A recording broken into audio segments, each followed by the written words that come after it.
Chapter 23. Hannah's service was being held in the memorial garden at her old alma mater. Chilena North University was in Apex, so Alden had to wear a lanyard with a large badge hanging from it that identified him as a minor and a non-avowed. Ms. Zhao had called it the double squishy combo. It looked dorky, and it came with a button he could press in the event of an emergency. Doesn't really go with my tie. He was trying to position the thing beneath the striped silk fabric so that it wouldn't look so obvious. Yeah. Klee jabbed a straw at the frozen dregs of a smoothie as they stepped off the campus bus. If it makes you feel better, plenty of avowed have their own version of it. It's just attached to our system IDs. It's for prioritizing rescues. Apex was the part of Nzidora where restrictions on power usage were heavily relaxed. High-ranking superhumans lived, worked, learned, and experimented here. It wasn't legal to punch holes in buildings or melt city streets, but it was understood that sometimes, the people who hung around on this part of the island were going to cause a minor catastrophe while they were figuring themselves out. Alden really hoped he could get into one of the schools here. Apex was where superheroes trained. There were a couple of different universities with hero programs in addition to Chilena. And to get into any of them, it would be best, if not strictly necessary, to attend one of their affiliated preparatory high schools first. I have a stupidly huge amount of research to do when I get back home. On top of figuring out what his new skill did, he'd have to find a prep program that wouldn't use a B-rank rabbit's application for toilet tissue. He seriously hoped one existed. 3 months were going to pass by in a blink. First we have to sit through the public service, Klee was saying as they passed under an arch made of flowering vines and entered an open-air amphitheater. The seating was a series of grass-covered terraces. At the base was a concrete stage, backed by large granite memorial stones. A couple of people in shirts emblazoned with the university logo were down there doing mic checks. And a large group of teens and young adults were huddled up nearby. Alden thought they were musicians, since so many of them had instrument cases, but quite a few were carrying floral arrangements, too. They were all in uniform, wearing waistcoats over shirts with standing collars. Some were in monochromatic white and others in black. Honestly, it's going to be way too long, Klee said, glancing down at the group. And way too crowded. Hannah had a ton of friends. Plus there's the freshman factor. We managed to control the number of speakers at least. We're going for a celebration of her life, but it's still a lot of sad to sit through. If you need to take a time out, don't feel bad about leaving to catch your breath. Alden nodded. What's the freshman factor? There's a hero school tradition. Freshmen at Chilena North and first-year students at the prep schools that feed into it are expected to attend services for alumni who die in the line of duty. It's to honor the dead and impress upon the living the dangers of the work. She pursed her lips. They aren't required to come to this one. Since Hannah went missing during a quest summons, it's not the same as her dying during hero duties. But some of them are going to show up anyway. Half because they think it's the right thing to do and half just because they want to see Hannah's mother. Hannah's mother was publicly known as the Gloom. She was a London-based sky shaper who strategically modified weather systems for several countries in Europe. It wasn't traditional hero work. It wasn't even traditional shaper work. It was more like hardcore atmospheric science, plus some hush-hush spells she was rumored to have earned for extraordinary service on the Triplanets. The Gloom wasn't famous for beating bad guys. As far as Alden knew, she had never even been in combat. She was famous for being a hyperbole, the nickname given to S's who had been rank upgraded by the system. It had happened to less than 100 people so far. The first time, back in the 70s, the S-class in question had disappeared on a summons and then come back with a new rank. 1. Everyone assumed it meant the guy was literally the #1 most powerful avowed in the world. And he leaned into it, doing hundreds of interviews and commercials. So he looked pretty ridiculous when it happened again a few years later to another person, and they, too, were ranked 1. Apparently, once you got past S, the system was just done with letter grading. So far, rank ups had only been assigned to S's and a few hundred more A's and B's. Most of them were uniques instead of regular classes. It almost always happened immediately after a summons. They all claimed not to know why it had occurred. It was perfect fodder for conspiracy theories and speculation, and there was a lot of that. But Alden thought it was to be expected. Extreme outliers existed. There were always weirdos like Bo who somehow ended up with a 5.3 on a 4.0 grading scale. And it wasn't like the handful of one single S were going around doing things leagues beyond the best of the S's. The gloom was one of the better examples of someone operating at the limits of human ken, and she was a mild-mannered meteorologist who'd recently lost her daughter. "Nobody's going to bother her today, right?" he asked. Clee shook her head. "No. It should be fine. Like I said, student attendance at alumni funerals is a tradition, so there are layers of ritual and rules piled on top of it. It can actually add a lot to the atmosphere. Like the art school kids down there. If the high school freshmen can stop arguing with the university freshmen, then they'll take care of music. The students who come from the combat program have their own thing, too." She smiled. "And if someone doesn't behave, I get to verbally eviscerate them. Which would be great stress relief. Oh, there's Ilya. I need to talk to him. Find yourself a seat, and let me know if you need anything, okay?" The Botomos terraces were reserved for friends and family. Alden took a spot on the far edge, where he was shaded by an ornamental pear tree. It would be easy to leave from here if the situation required it, and he'd hopefully avoid too much socializing. Keiko had sent him 2 updates so far, letting him know she had things under control. Alden didn't have anything to do but wait for the service to get underway, so he started trying to train himself to use mental commands with the system interface. Post-kidnapping, it seemed more important than it had before. After 15 minutes, he managed to make it bring up a preferences menu, but since he'd been trying to access the internet instead, that was a fail. Eyes aching from straining to see something that was really all in his head, he leaned back and shoved his hands into his pockets. It was getting too tempting to poke at the interface, and it would be conspicuous. People were starting to trickle in for the service. The group Clee had called art school kids seemed to have finally sorted themselves out. Alden hadn't even known Chelena North had an arts department, but he guessed it made sense. Some avowed used their powers for entertainment. If you were a vocal brute, for example, it could be easier to get off-island jobs if you focused on opera instead of sonically shattering the bodies of evildoers. The musicians took up posts along the edges of each of the terraces and started tuning. The people with the flower arrangements were much more interesting to watch, since they were obviously using their powers. One guy seemed to be magically freshening them all up. Every member of the group brought him their arrangement. He briefly touched stems, leaves, and petals, and suddenly the plants all looked minutely better. Alden wasn't sure if he was a shaper or an adjuster, but it was a neat trick. A girl who was clearly a water shaper was going around strategically affixing droplets to some pieces so that they looked like they were bejeweled with dew. An entirely different set of students were in charge of carrying the flowers and positioning them around the amphitheater. There were 6 of them. They moved in pairs, and each pair was perfectly in sync. Their motions were unnaturally flawless and light. Maybe they were dance majors. They clearly had enhanced physicals of some kind. A pair of girls floated toward him like they were barely touching the grass and placed a white cabana-style arrangement a few feet away on the terrace. The students from the hero courses were also arriving, though they were too far away for Alden to get a really good look at them. They had military-style formal jackets, and they were positioning themselves in a loose outward-facing ring around the exterior of the amphitheater, like an honor guard. Other arrivals in slightly different jackets were taking up similar guard posts on the top terraces.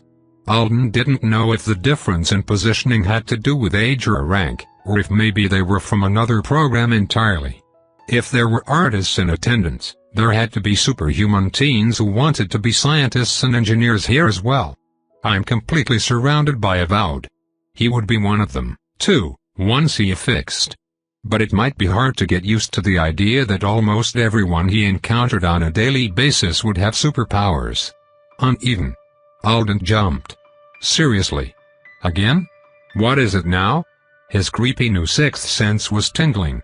It was faint, but unenviable.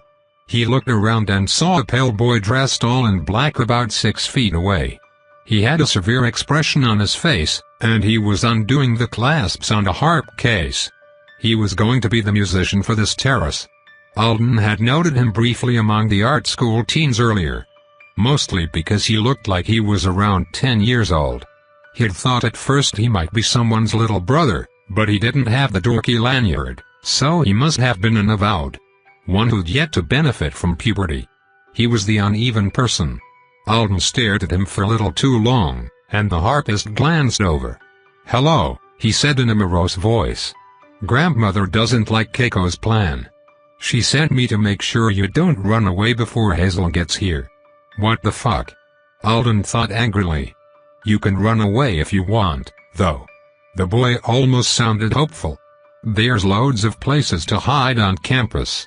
I'll say I did my best, but I couldn't find you. I haven't mastered any chains that would be good for a manhunt." Alden wanted to chew him out, but instead he settled for hissing, "I've already promised I'd go through with it. Tell your crazy grandma to leave me alone." The boy sighed. "If I could boss her around, I wouldn't be here. I was supposed to be going to the theater with my friends today." He looked down at his own hands. "I bet the blowback from the gloss takes my fingers from me. I've thought about it a lot. It's just the right level of consequence and cruelty. Even if it's just a few. And it would make everyone but me happy, since they think focusing on music is wasteful." Said Alden. It was a little hard to berate someone who seemed to be dead serious about losing his fingers in the near future. "Anyway, I'm Lute." He closed his eyes, moved his hands around each other in a slow swirling motion and started whispering. Alden recognized the hand gestures and cadence of a word chain, though he could only pick out a couple of the actual Artonan words at this volume. He also had an unexpectedly strong sense of Lute's accuracy, which wasn't something he'd ever experienced in chaining classes at the consulate. He'd always thought it was a matter of hoping the chain linked you to an opposite. But listening to the Blurred Boy chant, he was somehow sure that the link was forming. Even stranger was the fact that Lute himself was becoming slightly less uneven as the chain progressed. "Holy shit," thought Alden, feeling enlightened. "Is that what it means? Can I suddenly sense word chain debt? How? Why?" Presumably, Lute was doing something to make his playing better. If he'd already spoken a sacrifice hat for this type of chain, then it would mean his current one was balancing that line in his ledger. "Hey, gremlin me.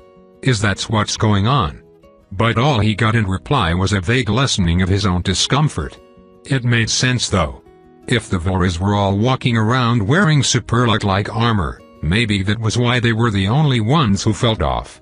Which meant feeding Gorgon some of his blood had given Alden something potentially useful. Maybe. If he could actually figure out how to apply it instead of just using it to gauge when someone had recently cast the first half of a strong word chain. It can't be that sensitive, or I'd be feeling imbalances from more people. Right? Many people used minor word chains like the ones Alden had learned in class. Apparently he couldn't detect those. Or maybe those little ones just don't work often. Or they're actually way harder to get right than I thought, and most people don't do it correctly. If that was it, he had wasted a lot of hours chanting for no good reason. When Lute finished, Alden cleared his throat. What was that chain for? He wanted to ask how strong it was, but that question seemed odd to lead with. "For them," said Lute, gesturing around the terraces at his fellow musicians. "It's to increase their ability to harmonize. They are going to be hopeless without it. That guy on the guitar. Don't get me started." Luke plucked a few strings, and in response, an oboist at the back took up the melody. When Luke stopped, the oboist continued solo for a moment before a flutist joined in. Then the oboist quit, and the flutist had her own short solo before she was joined by the guitarist. Alden didn't know anything about music, but the song was a soothing one. It felt appropriate for the event. Lute was watching the other students critically. "It's fine," he said at last. "Best we can hope for probably. Your chains can buff other people? Groups of other people?" There were healing chains specifically designed to be said on behalf of others, but Alden hadn't realized other word chains could work that way. He had been shocked at the thought of the gloss being cast on the whole Verla clan at once, but that seemed to be a Verla-specific thing. Amy had said they could use their chains collectively. Being able to affect so many unrelated musicians had to be overpowered. And really expensive. How many hits to his own ability to harmonize had Luke taken in order for this to balance it back out? Mass bestowal is one of my S-rank skills, said Luke. Somebody's special. That put things in a different light. Tiny, moody harpist disenchanted with his family was one thing. S-rank casually using a buff ability Alden would kill for to make teenage musicians suck less was another animal entirely. And he'd said he had more than one skill. If that was how it was, it seemed safest to ignore Luke's presence. Alden had to live on Anzadora for the rest of his life. He couldn't go around annoying crazy powerful people just because they had horrible grandmas. He let the conversation die. The music continued to play while the amphitheater filled. Hannah really did have a lot of friends. Soon, Alden found himself offering to hold the cabana arrangement to make room for more people on his terrace. He ended up crammed in beside the harp, with white flowers and dew-flecked twigs partially obstructing his view. The service started with an eloquent, but largely impersonal, speech from the dean of the Hero College. He was followed by several people close to Hannah. They spoke about her passion for helping others, her dedication to her dreams, her kindness. There were pictures projected by an adjuster who controlled light. It was a little overwhelming. And very inspiring. The hero Hannah had been supporting for the past few years, a middle-aged man based in Indonesia, talked at length about their work together. Her stabilization spells and her bubble had allowed him to use his own talents in new ways. He could rapidly heat and cool small areas, and Hannah had often protected civilians from the effects of the temperature shifts so that the power was useful in a wider variety of settings. He read aloud a few letters from people they had saved together. A couple of them were from kids, and many of those present were wiping at their eyes by the end of it. Alden spotted Cli Zhao, sitting front and center and weeping freely. He looked away from her and cast a glance toward the back of the amphitheater. Argent Thomas was back there, almost hidden behind the ranks of uniformed students who had stood in perfect silence for the entire service. He looked stoic. Alden had never quite gotten a handle on what Argent's relationship with Hannah had become in the wake of the body drainer accident. Hannah spoke of him as a respected and trusted friend, but it was obvious they didn't spend time together or talk much. Maybe hard feelings over something like that are just inevitable. Alden didn't think it should be the case, but what did he know? He had never torn somebody in half with his bare hands before. Nor would he have to. Something like that had to mess with your head. At the end of the service, all of the Chilena North Hero Program students and alumni recited the school's pledge. Then the gloom, dabbing at her eyes behind her glasses, took to the stage and thanked everyone for being a part of Hannah's life. Friendships meant so much to her, she said. And even the smallest kindnesses you gave her mean so very much to me. Alden thought her eyes lingered on him, but maybe it was just his imagination. They'd never met before, and from the front, he must have looked like just a pair of legs sticking out from underneath a bunch of flowers. There was a moment of silence. When it was over, Lute spoke quietly over the sound of the crowd climbing to their feet and collecting their belongings. Hazel's just arrived. She'll message you in a second. Last chance to escape. If you leave with everyone else, you can probably screw her over. Alden looked at him over the top of a chrysanthemum. You hate your cousin or something? Luke's grim expression soured further. He drummed his fingers on his harp case. Finally, he said, she's a very talented and hard-working person. She'll probably go far in life. You have an unusual way of insulting people. He shrugged. Maybe I just like my fingers too much. Alden's interface flared. A text message scrolled by. Hi, Alden. I'm here on a bench outside the amphitheater. We've only got about 20 minutes. Should I come to you, or do you want to come out here? Alden stood and set the flowers down. Sorry about your friend. Seems like she was cool, said Lute. See you around. Alden dearly hoped he didn't see much of any of the Vulras after today. He blended into the crowd, careful to avoid Clee's eyes, and passed under one of the floral arches. To your left. Behind the rose trellis. Alden went behind the trellis and found the mysterious Hazel sitting on a concrete bench. She looked normal. He didn't know why that surprised him. She had shoulder-length brown hair and brown eyes, and she was pretty in a well-kept kind of way. Her black dress fit her like it had been made for her. Her teeth were probably on a poster in some orthodontist's office. "Hi," she said, smiling brightly. "I'm glad to meet you. Seriously glad. I've been so stressed out for the past few months. Can't we just trade fast, or do you need to read over the contract? I'm sending it to you now. It's a few pages, so you'll have to speed read." Alden was definitely going to read the whole thing. He sat down beside her and scrolled through page after page. He did go fast, out of consideration for the fact that he and Hazel would both be sitting on classes they didn't want in a few minutes if he didn't. But, fortunately, the language was plain enough that he didn't think he was missing anything critical. Hazel fidgeted beside him the whole time, her heels crunching against the gravel beneath the bench. "You're giving me 1.5 million gold," Alden said, trying to sound not freaked out by the number. "Is that enough?" she asked quickly. "It's the usual amount for a rare S-rank trade. It's what they gave the person Luke traded with. He'll tell you. Keiko said we had to give you more than usual for B because Amy was unprofessional. I can ask grandmother for more. It was nearly $5 million. Bo was going to lose his mind. It's fine. So we can trade now?" He frowned at her. "Let me finish." The last 2 pages weren't actually contract at all. It was a list of word chains. 4 sets with both the sacrificers and the recipient's portion written out phonetically. Video examples were included. Alden hadn't heard of these chains before, and he wondered if there were ones you couldn't usually learn unless you were in good with the Artonans. "So I'm getting them whether I want them or not." It wasn't like he could throw them away. Did the system even have a permanent delete feature? "Was Luke awful to you?" Hazel said suddenly. Alden noted she'd nearly picked all the polish off one of her fingernails. "It wasn't okay for your grandmother to install a spy at a funeral. Even if he is a student at one of the schools. He's been an arrogant brat to everyone ever since he got way to ignore what I said." Let me finish reading. He was already finished. He just wanted a second to think. The contract seemed fine. Good, in fact. Better than what he'd asked for.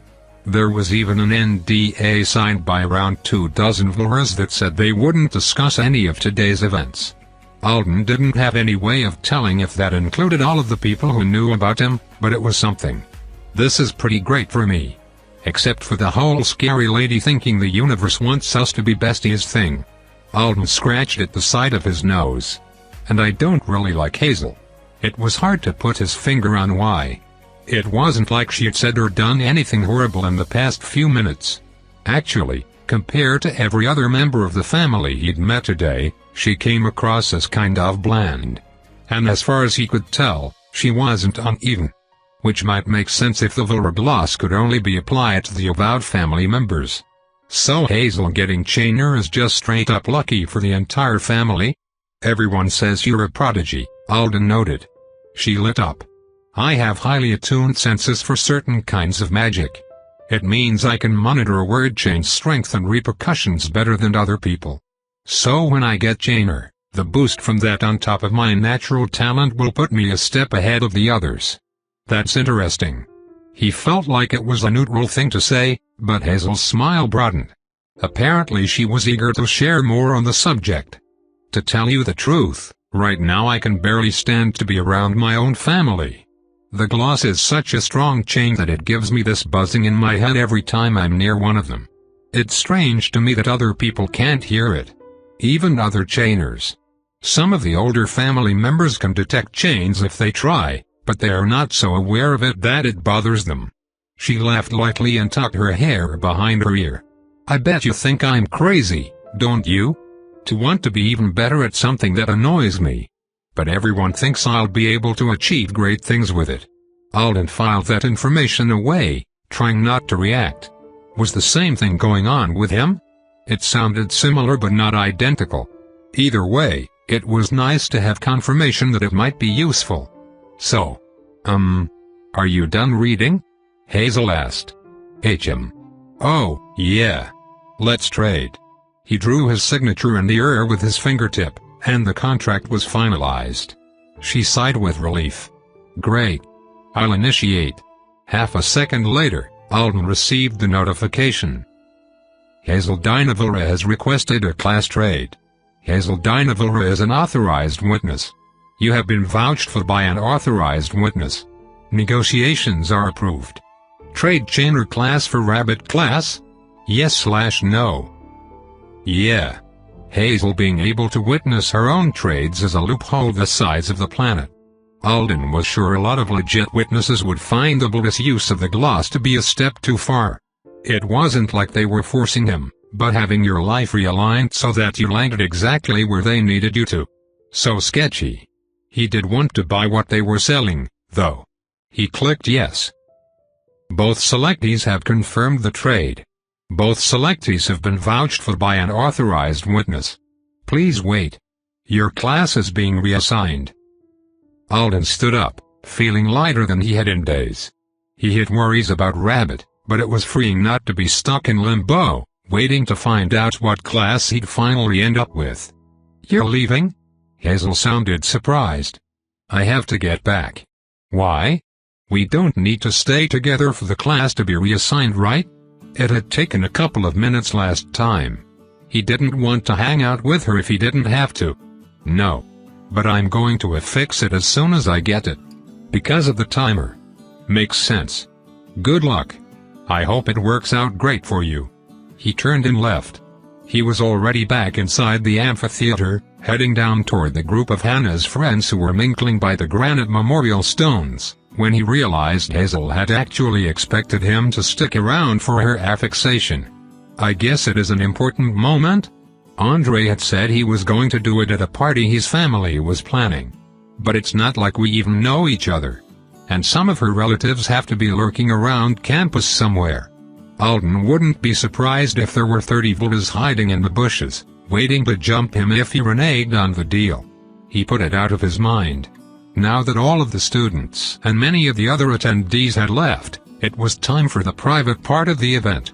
Alden hovered at the edge of the group, not really sure he belonged here, while everyone spoke quietly and watched as Hannah's name was carved into the memorial as if by invisible fingers.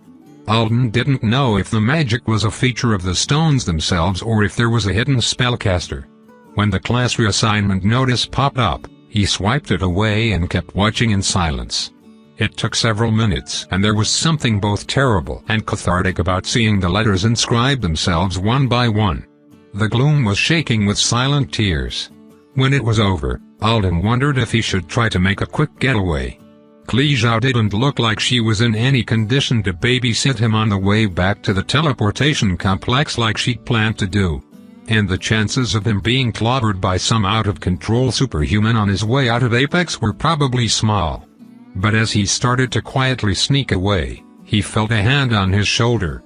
It was Hannah's mother. She really did look a lot like her daughter. You're Alden. It wasn't a question, but Alden nodded anyway. Your forgiveness removed a heavy burden from Hannah's shoulders, she told him. I'll never forget that. A few people were surreptitiously watching them. Alden felt his face heating. It was only half embarrassment. The rest was nerves. He didn't want to say the wrong thing at a moment like this. I don't feel like there was anything to forgive. Hannah was. I look up to her. He'd almost said she was the kind of hero he wanted to be, but he didn't want to out himself here and now. I miss her, said the gloom. There was such a simple, aching pain in the words. It made Alden's breath stop. Yeah. His eyes were stinging. Damn, I can't.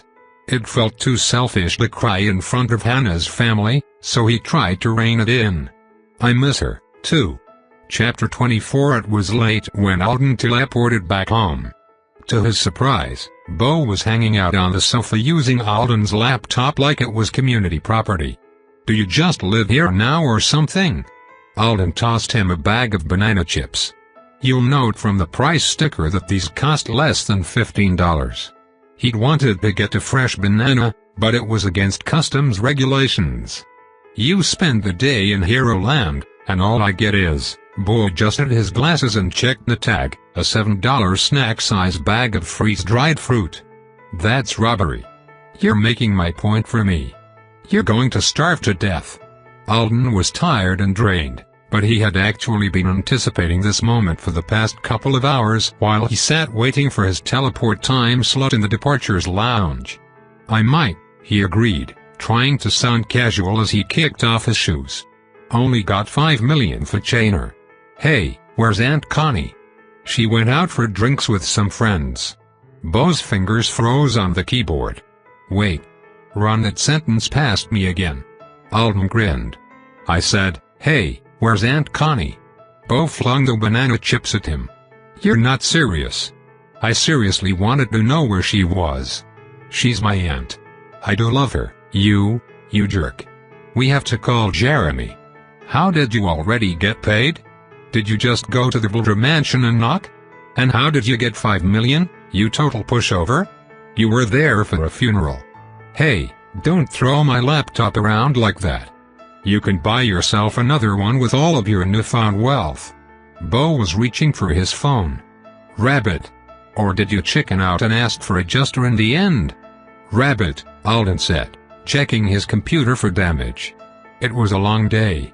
The funeral went well as a funeral can go. It still feels strange to say goodbye to her when nobody even knows what happened.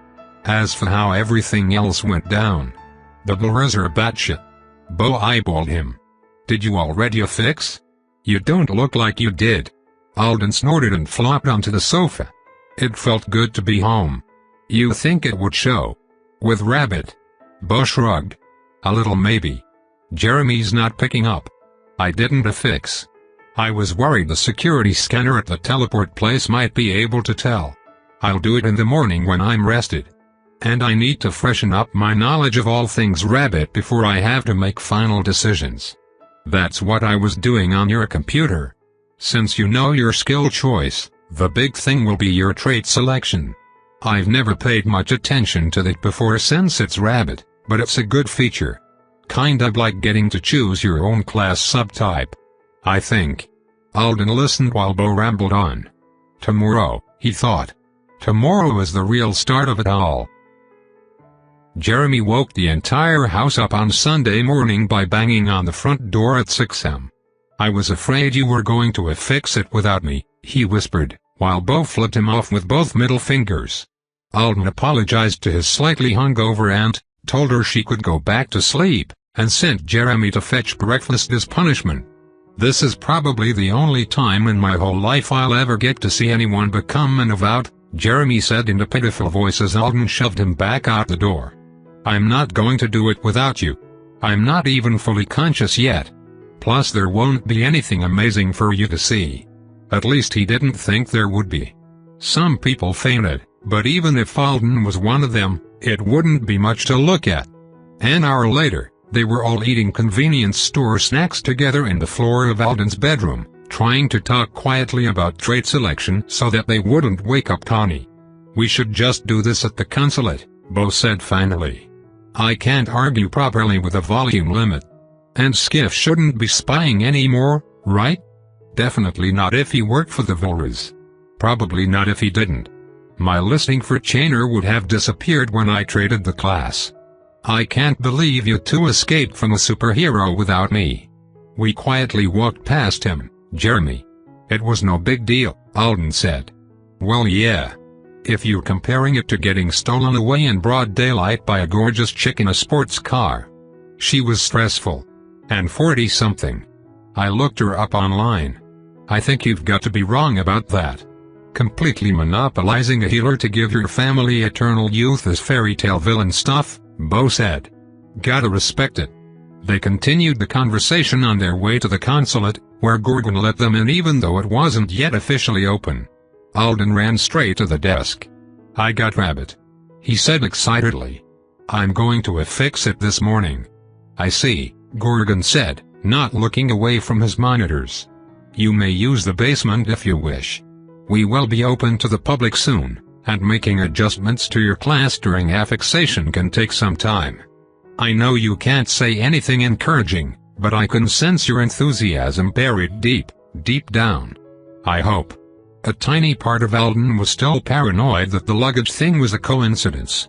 And right after he affixed, Gorgon was going to say something like, "You moron. Why would I ever suggest a loser class like Rabbit? That's not what's going to happen. It'll be fine. There will be something about the luggage skill that makes it good." They took the elevator down to the Hall of Beigeness. "Awesome," Jeremy said, racing toward the first door and jostling the handle. "Oh. This one's locked." He went to the next and tried to turn its handle, too. "Yes, keep doing that. I've always wanted to be killed by some eldritch abomination the Artonans are keeping hidden away underground," Bo said. "I think if he manages to open one it's more likely to be a storage closet. Or a conference room.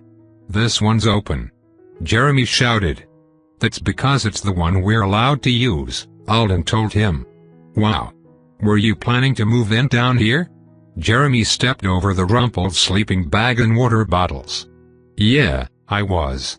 I thought I'd have to trade 24/7 for the next few months to get something good. But bubble has happened." Bo was fondling the cloudy crystal table. "I wonder what this thing is made of." "Magic stuff." Alden frowned, remembering something. "I told B74 I'd come back. I did mean to. That asshole is going to think I'm an even bigger asshole.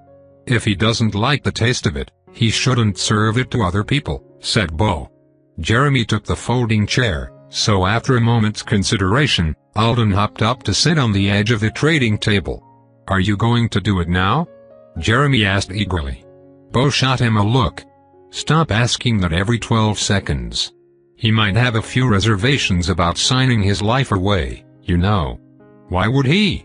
Your choices are saying yes to the contract and getting a thank you prize. Or saying no and getting squat. You become a superhuman either way." Jeremy was right. The only reason anyone would reject the contract was out of deeply held anti-Artonan beliefs or because they were scared of being summoned. It wasn't an official policy, but it was widely known that the aliens deprioritized people who refused to agree, even if they wouldn't outright delete them from their list of potential summonses. They preferred to use willing helpers before they resorted to angry or petrified ones. "I'm good to go," Alden said.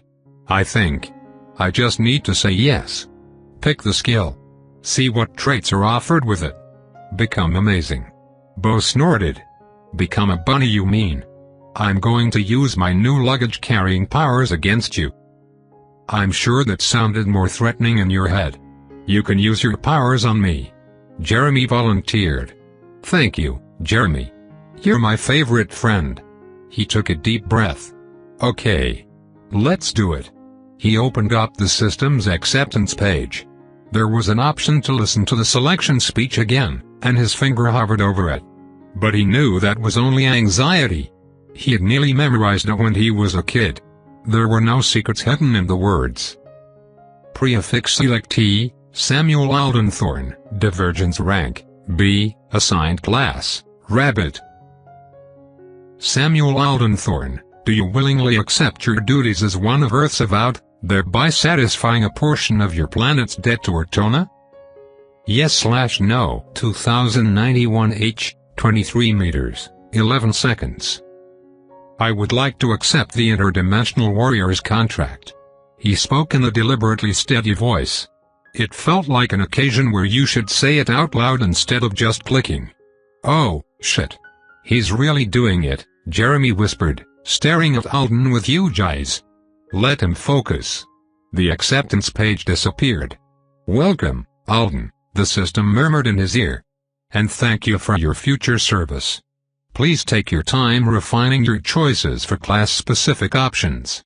You have 2091 hours before they will be randomly affixed." "It's done," Alden said. Before he could add anything else, 6 new points of light appeared in front of his eyes and bloomed into option panes. Foundation skills spells wardrobe privileges finalize affixation. My palms are literally sweating. Isn't that stupid? Alden dried them on his jeans. He hesitated for a second, then selected foundation. He already knew what it should look like, since the stat bonuses for every class and rank, except the uniques, were standardized. But he still wanted to see it. Foundation was divided into two subcategories. One called Foundational Enhancements and one called Class Effects. Alden chose the first, and scanned through it. It's totally normal. He had wondered if giving his blood to Gorgon might have some effect on his stats. But if it did, it wasn't reflected here. Makes sense, I guess. The system's only listing the things it will add itself. It didn't even list whatever Alden's base stats as a fairly average human teenager were. It just started from 0. Foundational enhancements. Note, 1 point is roughly equal to a 10% improvement over your species average. Rank-based class bonuses have been automatically applied. Sympathy from Magic +4 Processing +0.25 Appeal +1 Agility +0 Dexterity +0.5 Speed +0 Stamina +0.25 Strength +0. Alden sighed. That full point being automatically applied to Appeal instead of something else really rubs the wrong way. Rabbits were the only class that had a starting bonus in that category. Probably because the Artonans expected to have to deal with them more often than in more social settings. Tons of places require a full point or more in it for hero work anyway, said Jeremy. I know. Everyone wants their hero team to be friendly and photogenic. But still, the stats listed here were just the tip of a vast and complicated iceberg. The system tried to simplify things for people who didn't want to get double pH. Des in the human body and the magical mutation of it. Any point added to one of these top-level stats was actually being divided and applied to all the various physical and mental components that form that quality. If Alden selected Appeal and dug down into the sub-stat menus, he knew he'd find that the point was affecting all kinds of different things, from his facial symmetry to his ability to empathize with others. As part of the 1963 agreement, the Artonans weren't allowed to force psychological adjustments on humans through the system, though. So prior to affixing the point, Alden could delete the percentage of it that would make him better at playing well with others. But doing that, especially with a single point, was a bad look for someone who wanted to go the hero route. Next, he selected class information. Rabbit, rank B. Class standard, your eyes are wide open to the workings of magic. Your ears await the triplanet's call. All rabbits receive at least one skill. Rank perk, * you may choose one spell impression from the spell list prior to affixation. * you may choose one spell impression from the spell list after affixation. Class perk, * you may select your primary class trait. * rabbit's wardrobe. Class penalties, * your summons response timer is set to 48 seconds. Note, all emergency summons are instantaneous.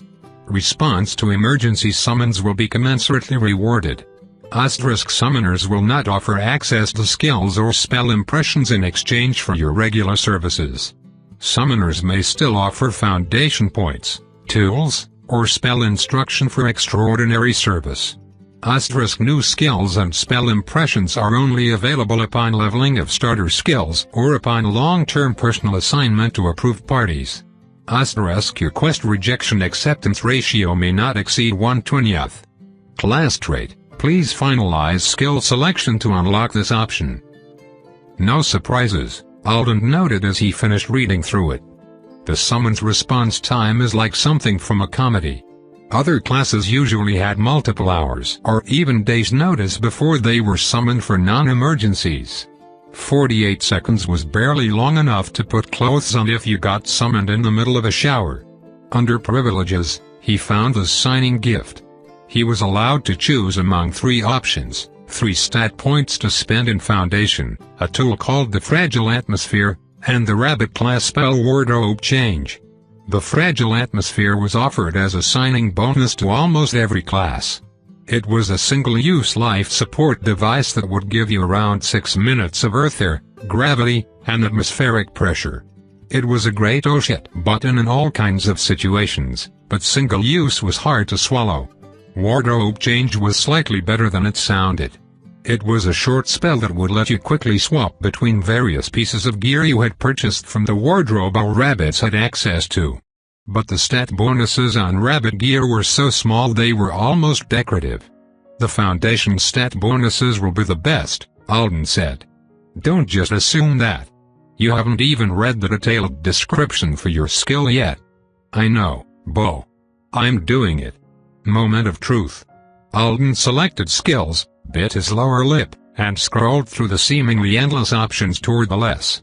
There was a chance, a very slim one, that let me take your luggage wouldn't be there. The system made adjustments all the time. And it sometimes limited the number of people who had certain skills or spells by deleting them from the list of available options when it had met its quota. But it was there. Right between two equally mysterious options. Let me make you toast, rank F. The rabbit makes near-perfect toast every time. Let me take your luggage, rank B. The rabbit carries an item that has been entrusted to them. Letter writing, rank D. The rabbit has near-perfect penmanship. Well, don't accidentally click the wrong one. Bo raised an eyebrow when Alden read the other two aloud. Yeah. Those suck, Jeremy said. Who wants perfect penmanship? Just type that shit. The instructions at the top of the skill list said Alden could have one B skill or a D and an F, not two FS or one C or any other logical seeming combination. The unavailable skills weren't even listed. Why do you think they don't really explain what some of the skills do until we select them? Alden asked, staring at the interface. It seems spiteful now that I'm actually in this position. It's because the Artonans are dicks, Bo said. My parents think it's one of the ways they slow the pace of human knowledge acquisition without violating the terms of the 1963 agreement. Their deal with Earth requires them to give us access to a certain amount of magic and tech and stuff. It doesn't require them to tell us what it does or how to use it. Bo and Alden both looked at him. They are lawyers. They had to do entire classes on Artona Earth contracts in law school. Alden considered it. So, it's because they're dicks. Here we go then. Let's hope Gorgon knows what he's doing. He took a deep breath and selected the skill. Let me take your luggage is a B rank skill. You will not be able to choose another skill at this time. Attempting to de-affix this skill through magical means is forbidden and will cause severe harm to your person. Are you certain of your choice? Yes. He wished he was a little more certain, but everyone probably felt that way no matter what they were choosing. There was a brief pause, then the skill description expanded. Alden felt a rush of excitement. Ladies and gentlemen, we have details. Oh, wow. This is real. Which of us is the lady? Jeremy stage whispered to Bo. Alden didn't hear Bo's reply. He was too busy reading about his new magic skill that did something magical. His heart was racing as he scanned the description. Please be awesome. Please be awesome. Let me take your luggage. Level 1 *. While you are carrying a tangible item that has been entrusted to you by your target, the item will be preserved. *. Cessation of carriage will end preservation. Loss of contact will end entrustment. Retargeting will end entrustment. Summoners will be auto-targeted for heightened efficiency. Foundational supplementation, proprioception plus 1.5 agility plus 1 visual processing plus 1. * Rabbit class benefit, trait selection has been made available. Appropriate traits are now listed on the class page. Alden read the description several times. Huh? He said finally. That bad? Jeremy asked. You're not really going to grow extra arms, are you? Said Bo. Alden grinned. No. It's good. I think. It's just not any of the things I guessed it might be. There are a lot of unknowns even with the extended description. He read it aloud slowly. Jeremy looked confused, Bo surprised. It's for preserving a carried object? I really didn't expect that either. I thought. He trailed off, and Jeremy jumped in. Did you think it was going to make him hella strong? Because I did. I thought he'd be able to carry cars around as long as some he-man passed them to him first. Yeah, I considered that. But actually my favorite theory was heading in a more metaphorical direction. I thought maybe he could temporarily take away people's pain or stress or something. Like a fast-acting, mini-healer of mind. It would work for support. I was hoping for my own portable pocket dimension, Alden confessed. A bit. Oh my god. Really? As a B rank? I thought maybe a little one. Those stat supplements are small, by the way, Jeremy said, frowning. Isn't he supposed to get closer to 10 altogether? Bo nodded. Yeah, 3.5 is puny for a class that only gets 1 rank appropriate skill. Theoretically that means the system thinks the skill is near maximum value for B, but I'm going to be so squishy, Alden agreed, trying not to feel disappointed. Regular human squishy. You'll have your armor when you drop some our golden wardrobe, Mr. Millionaire, Bo said. But yeah. You're starting way behind the curve physically if you want to hang around actual superhero fights. I noticed your skill description doesn't say you'll be preserved. Only whatever you're carrying. Yep. And it's doing whole point increases of proprioception and visual processing. That's niche. Wouldn't it usually just throw it all into agility? Or even head down a level from that and directly boost balance? Read it all to me again? Bo had pulled out the laptop. Alden did. When he got to the stats, he tried to consider what the system was thinking he'd need them for. It was an additional clue, since presumably it had chosen the ones that would make him best able to use the skill effectively when he was summoned. It doesn't want me to fall down? He guessed. That's what I think, too, Bo said. And it doesn't seem to expect you to be knocked over a lot in the course of your rabbit chores. The percentage strength boost that will naturally come with the agility buff is too small. It might just be enough so that you can make use of the increase in proprioception, along with the visual acuity. I think it's just worried about you tripping over stuff or navigating crowds. So the skill is more often used for carrying delicate things than heavy things? Alden suggested. That's what it sounds like. Right. Human strength and stamina must be sufficient for most summoners' purposes. But the preservation effect ends if you fall or drop the item. So, the system wants you to not do that. Jeremy cleared his throat. What you're saying is, it's a skill designed for transporting expensive vases? Alden tried not to feel offended. That doesn't make sense, he said. Nobody needs to preserve a vase. Actually, what I really need to understand is what the system means by preservation in the first place. Am I supposed to be like a walking mini-fridge for perishables? Bo seemed to be thinking along the exact same lines. I think he'd be better at carrying something like an ice sculpture than a vase, he said. The preservation has to be the important part. The natural thing to assume is that it stops the item you're given from being damaged by outside effects, right? Like heat and cold and impacts. So it'll be a shield for whatever he's got in his hands. Jeremy said, perking up. That's cooler. Maybe. It doesn't say he has to use his hands, though. Or that there's definitely a shield involved. We're just guessing on those things until he actually finalizes it. Alden grinned. Oh, I hope it's a shield effect. Do you know how perfect that would be? I could have someone hand me a trash can lid, and as long as I was carrying it, everything would bounce off the shield around it, right? He paused, realizing something. Cessation of carriage is separate from loss of contact. That means it doesn't consider holding and carrying to be the same thing. So, I'll have to be moving for the skill to be active. Bo's eyes widened. Right. Not just moving though.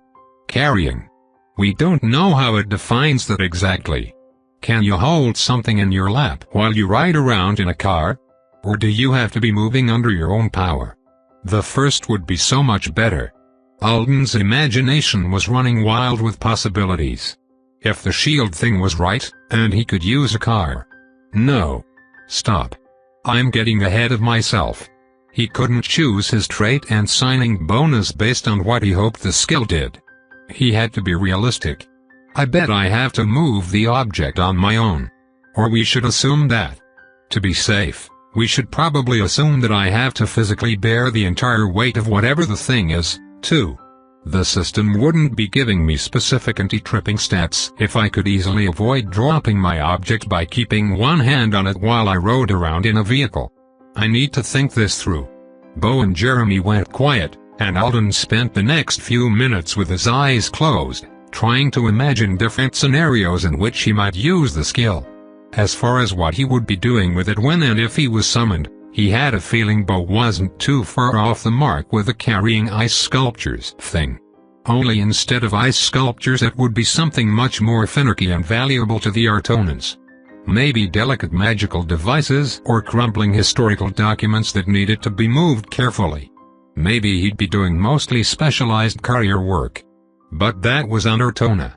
Presumably the skill alone was sufficient to make him worthwhile as a summons from the alien's perspective. The question was, how did Alden turn it into something he could use here on Earth, where he'd be spending most of his time and eventually trying to get a job as a battlefield support? Even if he could use the item he was carrying as a magic shield, it would have to be a certain size to be useful. If he could make shrapnel bounce off something like a tablecloth, that would be fantastic. But what if it didn't work that way? And if it did, how would he get himself and his super tablecloth where they needed to be on the battlefield or for a rescue operation? After a long while, he said, I think trying for higher mobility and reaction time is the right choice. Jeremy leaned back in the chair. You mean taking the stat bonus as your signing gift and dropping it all in agility and speed? Pretty much. I'm hoping I can shield myself with the carried item. But whether I can or not, it'll be more valuable for me to be quick. Maybe I'll be carrying things for heroes, or just trying to get out of the way in a pinch. A rabbit's not going to be able to go toe-to-toe physically with many villains anyway. He paused. I could dig down a little and drop a partial point in reflexes? Or even instinct? Don't screw with instinct, Bo said, drumming his fingers on the table. That one makes people real paranoid if they overdo it. But everything else you just said makes sense. You need to dodge hits, not take them in the face. And if the system's leaning toward boosting your balance and situational awareness anyway, it's probably good to go along with the program. Did it give you any trait selections that will work? Alden went back to the class information page. There were now several traits available. For some reason, the system used colors for the names. Alden didn't know if it was trying to make the traits seem fun and friendly or if it had some basis in Artonan culture. Please choose a trait to help you perform your duties. As a rabbit, you are lighter on your feet when your skills are in use. Green rabbit, your senses are significantly heightened for 21.3 hours after summoning. Citrine rabbit, your body's ability to filter contaminants is increased. Rose rabbit, your attention to detail is increased when your skills are in use. Gold rabbit, you are gifted with additional composure when your skills are in use. Asterisk trait selection is final and may not be changed. Is it just me? Jeremy said after Alden read them aloud.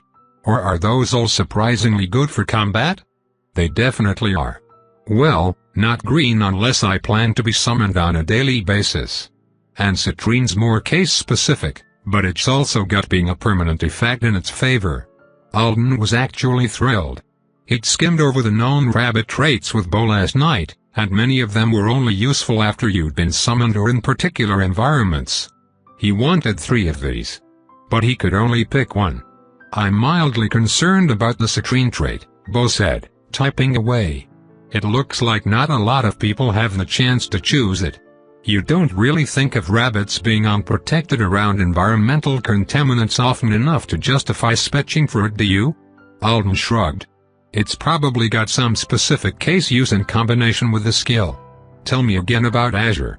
I know we talked about it last night, but it's personal gravity reduction, right? Sort of. Based on user reports, it seems like it's a code of magic that transforms a percentage of gravity's effect on you into force as you kick off the ground. It's amazing if you want to go for mobility, but you have to remember that the Artonans are weird about what counts as ground. Ground was one of the Artonan element shapers could use. Artonans thought their personal concept of ground was obvious. But it really wasn't. Many things humans used as flooring didn't qualify. A floor made of granite slabs was definitely ground. A floor made of concrete was, too, but it was less ground than the granite. And if it was several stories above the earth, it might be classified as an object. Wood flooring often wasn't ground, but a big pile of wood mulch almost always was. Literally any pot full of soil with a live plant in it was ground. Even if it was on an airplane. I want it, Alden said. City streets were usually considered ground. Seriously? Bo sounded exasperated. I get that it's the coolest looking of the options. But you're going to be running away from a supervillain one day, and you're going to try to escape from them using an overpass or something, and it will suddenly be not fucking ground anymore because it's overcrafted or the altitude is 6 inches too high. Take the composure enhancement. Not that one, Jeremy argued. You can just learn to be more chill. Attention to detail is better. Sounds like a Sherlock Holmes power. Learning to be chill in an emergency is not easy. I see the benefits of both of those, Alden said. But it's no good to notice details if I don't have the power to do anything about them. And I think if I have serious composure problems under pressure, I should probably look for a different career instead of trying to magically impose calm on myself. Can you imagine the whiplash if I dropped my item in a fight and went from zen to panic attack instantaneously? Bo squinted at him. It's your choice. I guess you can add a shaper class and study ground. It just sounds like an additional mental strain in a crisis to have to figure out what everything under your feet is made of. It's something I can practice, though, Alden said, selecting the option. After that, he went into spell selection. B-rank rabbits did not get to choose B-rank spells. He could have one F-rank spell of any type or one high-complexity D-rank. As opposed to skills, all spells required the user to perform a deliberate set of casting actions. The simplest ones were just a magic word or two. More complicated ones could require finger gestures, chants, even ones. These are all garbage, Alden muttered after staring at the options for 20 minutes. Of course they're garbage. You're not an adjuster. You're lucky you get to play with spells at all. Since the spell would be given to him as an impression, directly transferred into his brain, he didn't have to worry about mispronouncing a paragraph-long chunk of Hartonan words or mastering peculiar finger motions. But those still weren't things you wanted to be doing when time was of the essence. And a lot of these spells did stuff the technology could do better. How often would Alden need a complicated image capture spell, really, when he had a camera in his pocket that would work in 1/10 the time? He dithered between a signal flare spell and one that would create a loud bang a set distance and direction from his position. He loved what Wisemaker spell did, but it was also an extremely common choice among heroes. Instead of being distracted, lots of people would hear it and know exactly where you were. His eyes landed on a complex D he had initially dismissed because it required an actual magical ingredient. I don't have to avoid them. I'm rich now. Bo, can you look up something called a tempersphere? It's a magic thing? I guess. It's a spell ingredient. After several minutes of searching, Bo said. Yeah. It looks like a glass ball full of glitter dirt. How big is it? It's about half the size of an egg, judging by this picture some guy has posted of one beside an egg. But the more important question is, what does it cost? What does it cost? Bored with Alden's long silence, Jeremy had gone to stand over Bo's shoulder and stare at the computer ages ago. It's 200 R gold, he reported. For one. Alden winced. So practicing with the thing would be expensive. But once he mastered it, it wasn't like he'd need it often. You can just buy them on Anzidora, right? Alden asked. I don't have to wait for some Hartonan to give them to me as a tip or something. Yeah, they sell them in right shops. What's it do? If you use the right spell on it, it turns invisible and screams. It's only good for 1 or 2 uses, though. Cool. Said Jeremy. Bo crossed his arms over his chest and stared off into space. Yeah, that is cool, he said finally. Great. Alden selected the Haunting Sphere spell. Finally, He chose his signing bonus and divided the 3 precious stat points evenly between agility and speed. He would have liked to put a little into general mental processing. But when he tried to add another half point, the system informed him that based on his other buffs, he'd have to wait while the additional processing was gradually affixed over the course of around 6 months. Agility and speed would be giving him more anyway, and on top of the visual processing buff, Alden's brain just wouldn't take any more instantaneous enhancement. So he dropped the idea for now. Maybe in 6 months he'd have gotten more points anyway. "Stop pouting," said Bo. "We can't all be me. I don't think it would let you have much more either, genius. It just doesn't like doing fast intelligence enhancements on teenagers. Actually, it didn't like doing them on most people. The system was disinclined to build artificial super geniuses. It gave almost everyone some kind of hard limit on sheer organic thinking power and started supplementing with various magical effects to satisfy the needs of about at the highest levels. When it was all done, he looked it over about a dozen times. Nothing else but to do it, he thought. "Finalize affixation," he said. A moment later, he felt a strange rush of something. Everything went black. Chapter 25 Wardrobe. The boy stood in front of a white door. He didn't know how long he'd been standing there, or where he had come from, or what he was supposed to do next. His fingers rested on the cool metal knob without gripping it. He watched them for a while, then gradually he looked up. A sign had been affixed to the door with clear tape.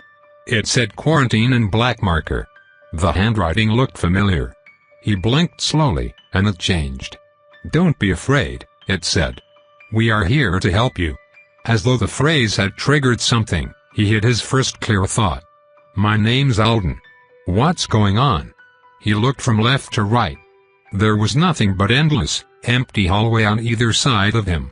And at his back. He was scared to turn around. Something bad would happen to him if he did. He tightened his grip on the knob and twisted. The door swung open easily, and he stepped through into a room that glowed with a deep gold light. It was several degrees warmer than was comfortable. A bed made of artfully curved wooden branches embraced a thick foam mattress, and a line of screens glowed on the wall above it. Every screen was flashing with the same message that had been written on the door.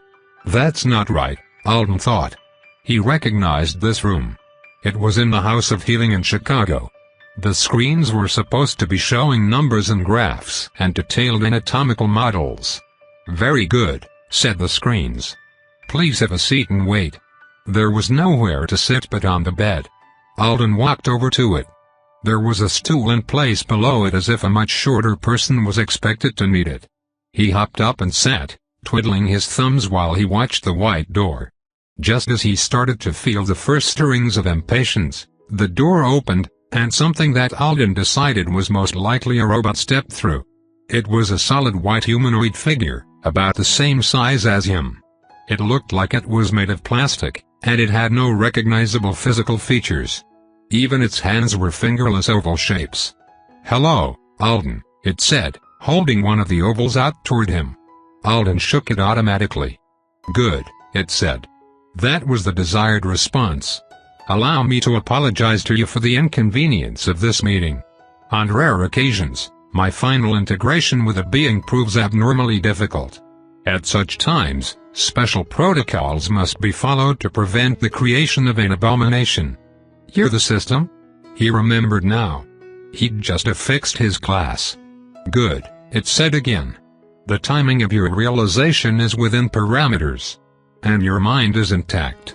Affixation will be possible, though adjustments may be necessary in the future. What's an abomination? You are not one. You merely contain a previously unencountered presence." "Gorgon," thought Alden. "It's whatever he did to me." "Yes. Prisoner number 12,005,794 has slightly modified you. I didn't say that out loud. We are currently in a room made of your own memories while I monitor your mental processes. Your thoughts are the entire source and purpose of this conversation. It's just a little magically enforced veganism. Nothing for you to worry about." "Good. A sense of humor is a sign of healthy mind. But I do not worry. And if I did worry, I would not worry about this. The presence is exerting a stabilizing effect on your existence, which is also one of my functions. It is merely new to me, and therefore difficult to interact with. So the system was good with Alden's new mental weirdness. That was nice. But what if the Artonans weren't? Anomalies are only reported if they exceed certain thresholds. Violation of spiritual or mental privacy incurs a debt. What the hell does that mean? The white robot tipped its head at an angle that somehow looked annoyed despite the lack of visual information on its blank face. It's too expensive to violate the finer details of the contract for the sake of small fry. Insulting me while you play with my brain will probably give me some kind of complex, you know. Good, it said. There was a long pause. Alden raised an eyebrow at it. Fear for your own well-being is an appropriate response. £. He's awake. Bo, he's awake. Alden blinked up at a fluorescent light overhead. He felt a little dizzy. And he was confused about why he was tucked into the sleeping bag on the floor when he clearly remembered sitting on the trading table while he finalized the affixation. Before he could sit up, Jeremy hit the ground beside him and grabbed him by the shoulders. You're not brain dead, are you? How many fingers am I holding up? He waved his hands in Alden's face. All 10 of them, I guess? He can count, Bo. I see that. Good morning, Sleeping Beauty. Alden managed to fend off Jeremy for long enough to right himself. Bo was sitting at the table with a thermos beside him. It was full of coffee, if the smell in the room was anything to go by. Guess what percentage of B-ranks swoon like distressed damsels? Bo said. Not a lot. Alden rubbed his eyes. Fainting during affixation was a rare occurrence. Yeah. And guess how many new avowed stay unconscious for 16 hours? Alden stared at him. Then he looked around the room. There was a half-eaten pizza on the table. And one of the mats from the word chain classroom was beside his sleeping bag. Jeremy tried to word chain you back to life like he was a healer. My Artonan sucks, but I'm pretty sure he traded his liver away accidentally. So that's on you now. Bo had dark bags under his eyes. Sorry, man. Sorry both of you. Jeremy, seriously? I can stand up on my own. You'll have to apologize to Gorgon, too, Bo said. When you didn't wake up after a few minutes, we went to get him. He wasn't even remotely interested at first. But after 3 hours, he started to chew on his claws. I bet he did. He must have suspected the system would notice. Alden climbed to his feet and bounced up and down on them experimentally. He felt normal, but high-end normal. Healthy, well-rested, thoroughly grounded. Slightly too interested in the trading table. Huh. That was weird. That rabbit point boost in sympathy for magic must be doing that. Alden didn't think coming out of your affixation with a newfound love for alien furniture was standard. What time is it, then? He asked. Around 2 in the morning, said Bo. Alden winced. Wow. You guys could have gone home and left me with Gorgon. No way, said Jeremy. I wanted to be here when you woke up. I went home and showered. But if it's 2, the consulate's empty, right? It's just the 3 of us and Gorgon, Jeremy said, excitement coloring his voice. Are you gonna play with your new skill? I just got a superpower, Alden said, grinning. Of course I am. Jeremy leaped up. Bo made a list of things for us to try. Grab the box in the corner, Alden, said Bo. It's got some supplies. Alden bent to pick it up, examining the contents curiously. Why do we need so many golf balls? And what's the spray paint for? Test 1, said Bo. Jeremy, your time has come. Without a second's hesitation, Jeremy karate chopped the box with all his might. With a startled yelp, Alden leaped back as it tumbled from his hands. Golf balls went everywhere. What was that for? I told you to grab the box, Bo said, making a note in a binder he brought. I wanted to see if you accepting the request automatically made me your target and started the preservation. But you could have told me that. It was funnier this way. After you pick up all the stuff you just dropped, we'll do test 2. £. Standing in the lobby under the glittering LEDs, with Gorgon watching quietly from the desk, Alden finally got to use his first superpower. As far acts of magic went, it wasn't that special. "Target Bo," he said. Immediately, his system interface showed a ring of white light over Bo's head. "It gave you a halo," Alden reported. "I guess that's better than crosshairs. You're not trying to shoot me after all. Here's a package for you, Rabbit." Bo set the box of junk down, and Alden bent to pick it up. It's heavier, he thought at first. But that wasn't right.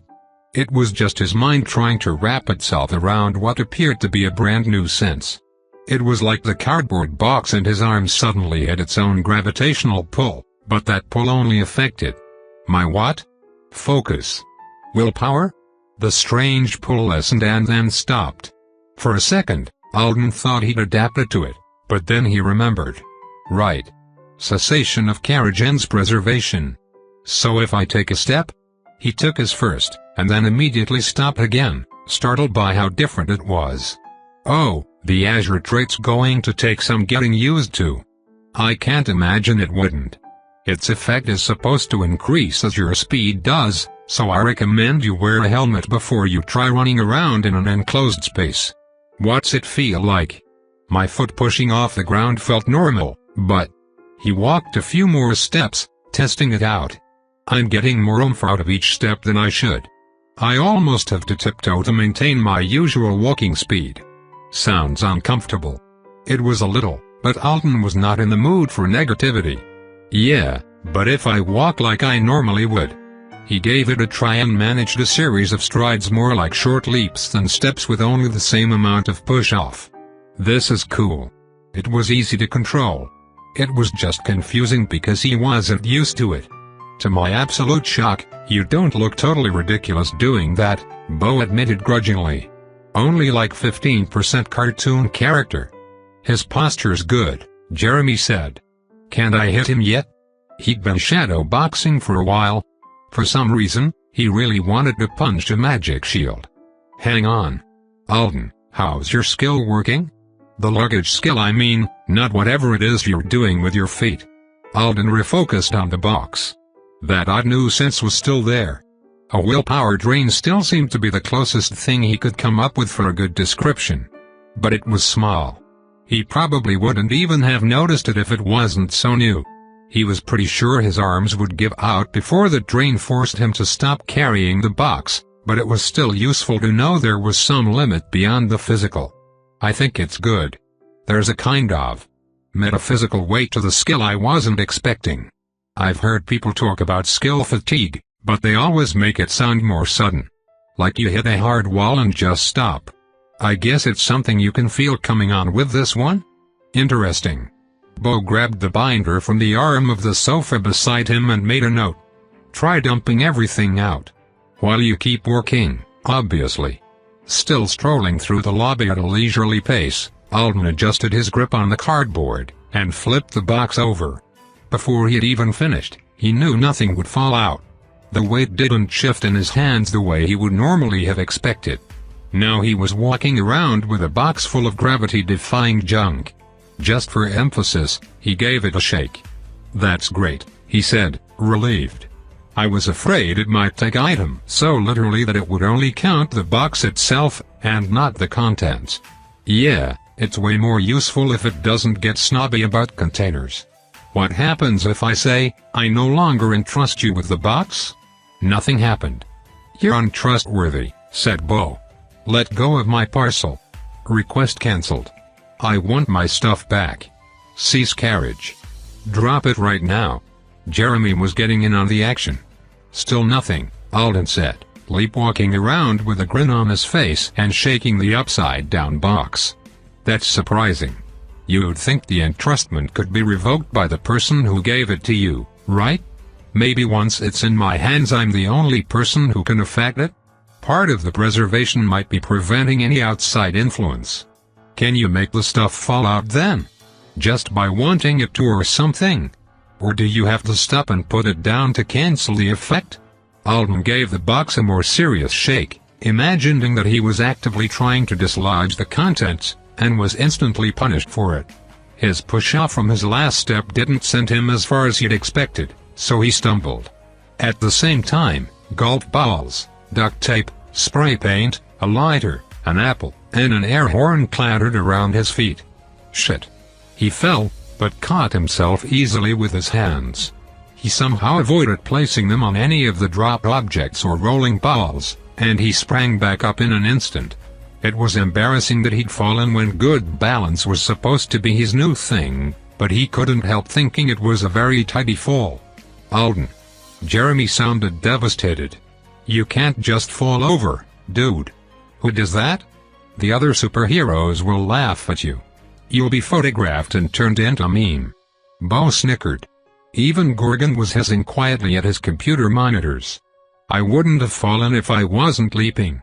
I didn't expect the trait to insta-cancel like that. In all fairness, your recovery looked decent, Bo said.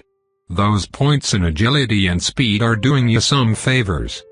Do we have to chase all the balls around right now? Alden asked. They'd scattered all over the lobby. Can't we test something that doesn't roll? Yeah, now that we know containers work. Just stick whatever's handy in the box. Alden grabbed the lighter and dropped it in. Am I still targeted? Yep. Alright. We know I don't have to physically hand you the thing, which is amazing. Let's see if I can entrust something to you that you're already holding. Alden, please carry my box. Alden started walking. No, he said, surprised. It's not working. I can tell. Why though? It's your box. Is it not an ownership thing? Let's see. Alden, I'm entrusting you with that potted fig, he pointed at a tall tree in the corner. Really, man? That thing's giant. I'm not sure I can even lift it. Never mind walk around with it. Don't you want to try out your new super strength? Shut up. I bet the spread down from agility isn't giving me anything worth mentioning. I get to arm wrestle you later, Jeremy said, pulling up a sleeve to show off a bicep. His parents had a weight room that he used sporadically. Fine, said Bo. Pick up the chair, then. I entrust you with it. Alden picked up the faux leather chair Bo was pointing to and immediately felt the skill kick in. It worked. So you don't have to own the thing you entrust me with. But you can't entrust me with something I'm carrying. He considered it as he set the chair down. Is it a control thing? If someone else has direct possession of it, another person can't entrust it? Seems reasonable. Go steal Jeremy's wallet. Alden walked over and took the wallet from Jeremy's back pocket. Didn't work, he reported, passing it back to Jeremy. Can we test the shield theory now? It's punching time. Jeremy said. Alden shook his head. Now we know what your hero motto would be. Bo entrusted him with the box again. First, while pacing beside Alden, Jeremy tried reaching inside the box to take the lighter out. He couldn't. It's weird, he said, tugging lightly on the lighter. It's made of plastic, but it doesn't feel like plastic. He felt around the bottom of the box. The cardboard doesn't feel like cardboard either. Bo walked over and felt the box, too. Neat, he said, flicking a nail lightly against the side of the box. There's no sound when you thump it. What's it feel like if not cardboard? To Alden it felt like a regular box. Like electricity and water had a baby, Jeremy said. Yeah, about like that, Bo agreed. So it's a shield, right? Jeremy said excitedly. I can punch the box? Why are you so eager to break your hand? You could just hit the box with a bat or something. A friendly reminder that I am standing on the other side of the box, Alden said, still walking slowly to maintain the preservation. No bats. I'll punch it easy the first time, Jeremy said decisively. Wait a second, Jeremy, said Alden as his friend took a step back. Don't just punch him. A second later, Alden staggered sideways. It wasn't from the force of Jeremy's blow, though it hadn't been an easy punch judging by the way he was huddled over clutching his hand and swearing. Instead, Alden felt like someone had just taken a bite out of his ability to bear the package's other weight. He suddenly really wanted to set it down. He gritted his teeth and took another step to keep the preservation going, and the feeling gradually returned to its normal, low-level drain. The box was unharmed. What was that stumble? Bo asked. Did the momentum transfer somehow? No. It was more like he sucker punched me in the skills generator. Or my self-discipline or something. I really wanted to drop the box. It's a drain on your ability to perform magic? Bo suggested. Ugh. I guess. That's tough to make sense of, too. I've only been able to perform magic for an hour, and it really just feels like working around my hand, Jeremy moaned. Is it still attached? Bo asked dispassionately. The box didn't bite it off or anything. So I have minimal shielding, Alden decided. I wouldn't like to try taking a bullet with my junk box here if Jeremy's punch almost made me lose control. After that, they tried several other experiments. They discovered Alden's targeting range was large. Even when Bo went across the street and out of sight, Alden could still target him just by saying his name. He saw a dot of light in Bo's direction to represent the halo. And if he was in sight, Alden could target by pointing at him with either index finger. It was simple, and it would get even easier when he taught himself to give the command mentally. When Bo lit the lighter and passed it to Alden, the flame froze. And when he held a freshly cut slice of apple for several minutes, it wouldn't brown. Holding the lit flame by itself was slightly harder than holding the entire box had been, but it really wasn't a massive difference. They learned that anything counted as an item as long as it was physically touching the other components of the item. A bunch of random things stacked on top of each other could be one item. No part of an item could touch the floor, however, or it wouldn't be preserved. Alden had to carry it. But he could carry it in his arms, or on his back, or even in his mouth. Finally, worn out and with some unexpected muscle aches from trying to master his new movement trait, Alden decided to reward himself with something from the wardrobe. Though, he wasn't sure it was so much for him as for Jeremy and Bo, who desperately wanted him to buy the stupider-looking outfits so that they could tease him. "Alright, fine," he said, flopping into a chair and pulling up the wardrobe for the first time. On the sofa across from him, Jeremy and Bo had pulled a copy of it up on the laptop. The items in the wardrobe were more like work uniforms than actual armor. They did all boost sympathy for magic by at least a full point. And many of them had an additional half point of another stat. A few of the higher-end numbers, the ones that would take 20% of Alden's newfound wealth in a single swoop, had some kind of uber-specific special effect with them. For example, there was an ensemble for bartending that would prevent the wearer from getting drunk. According to Bo, it was polite on Ortona for the bartender to share the first drink with each patron, so they needed that to keep themselves from falling over.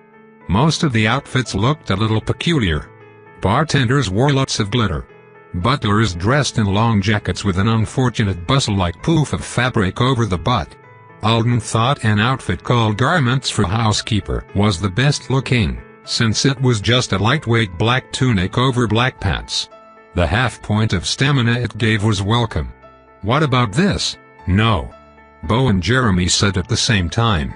They were both chuckling like idiots over the outfit they were trying to convince him he had to buy.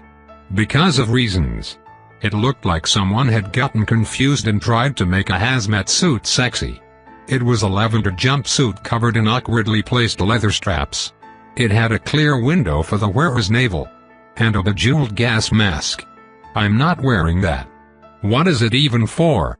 It says it's for a tattooist assistant. Alden made a mental note to stick to human tattoo artists if he ever had a need.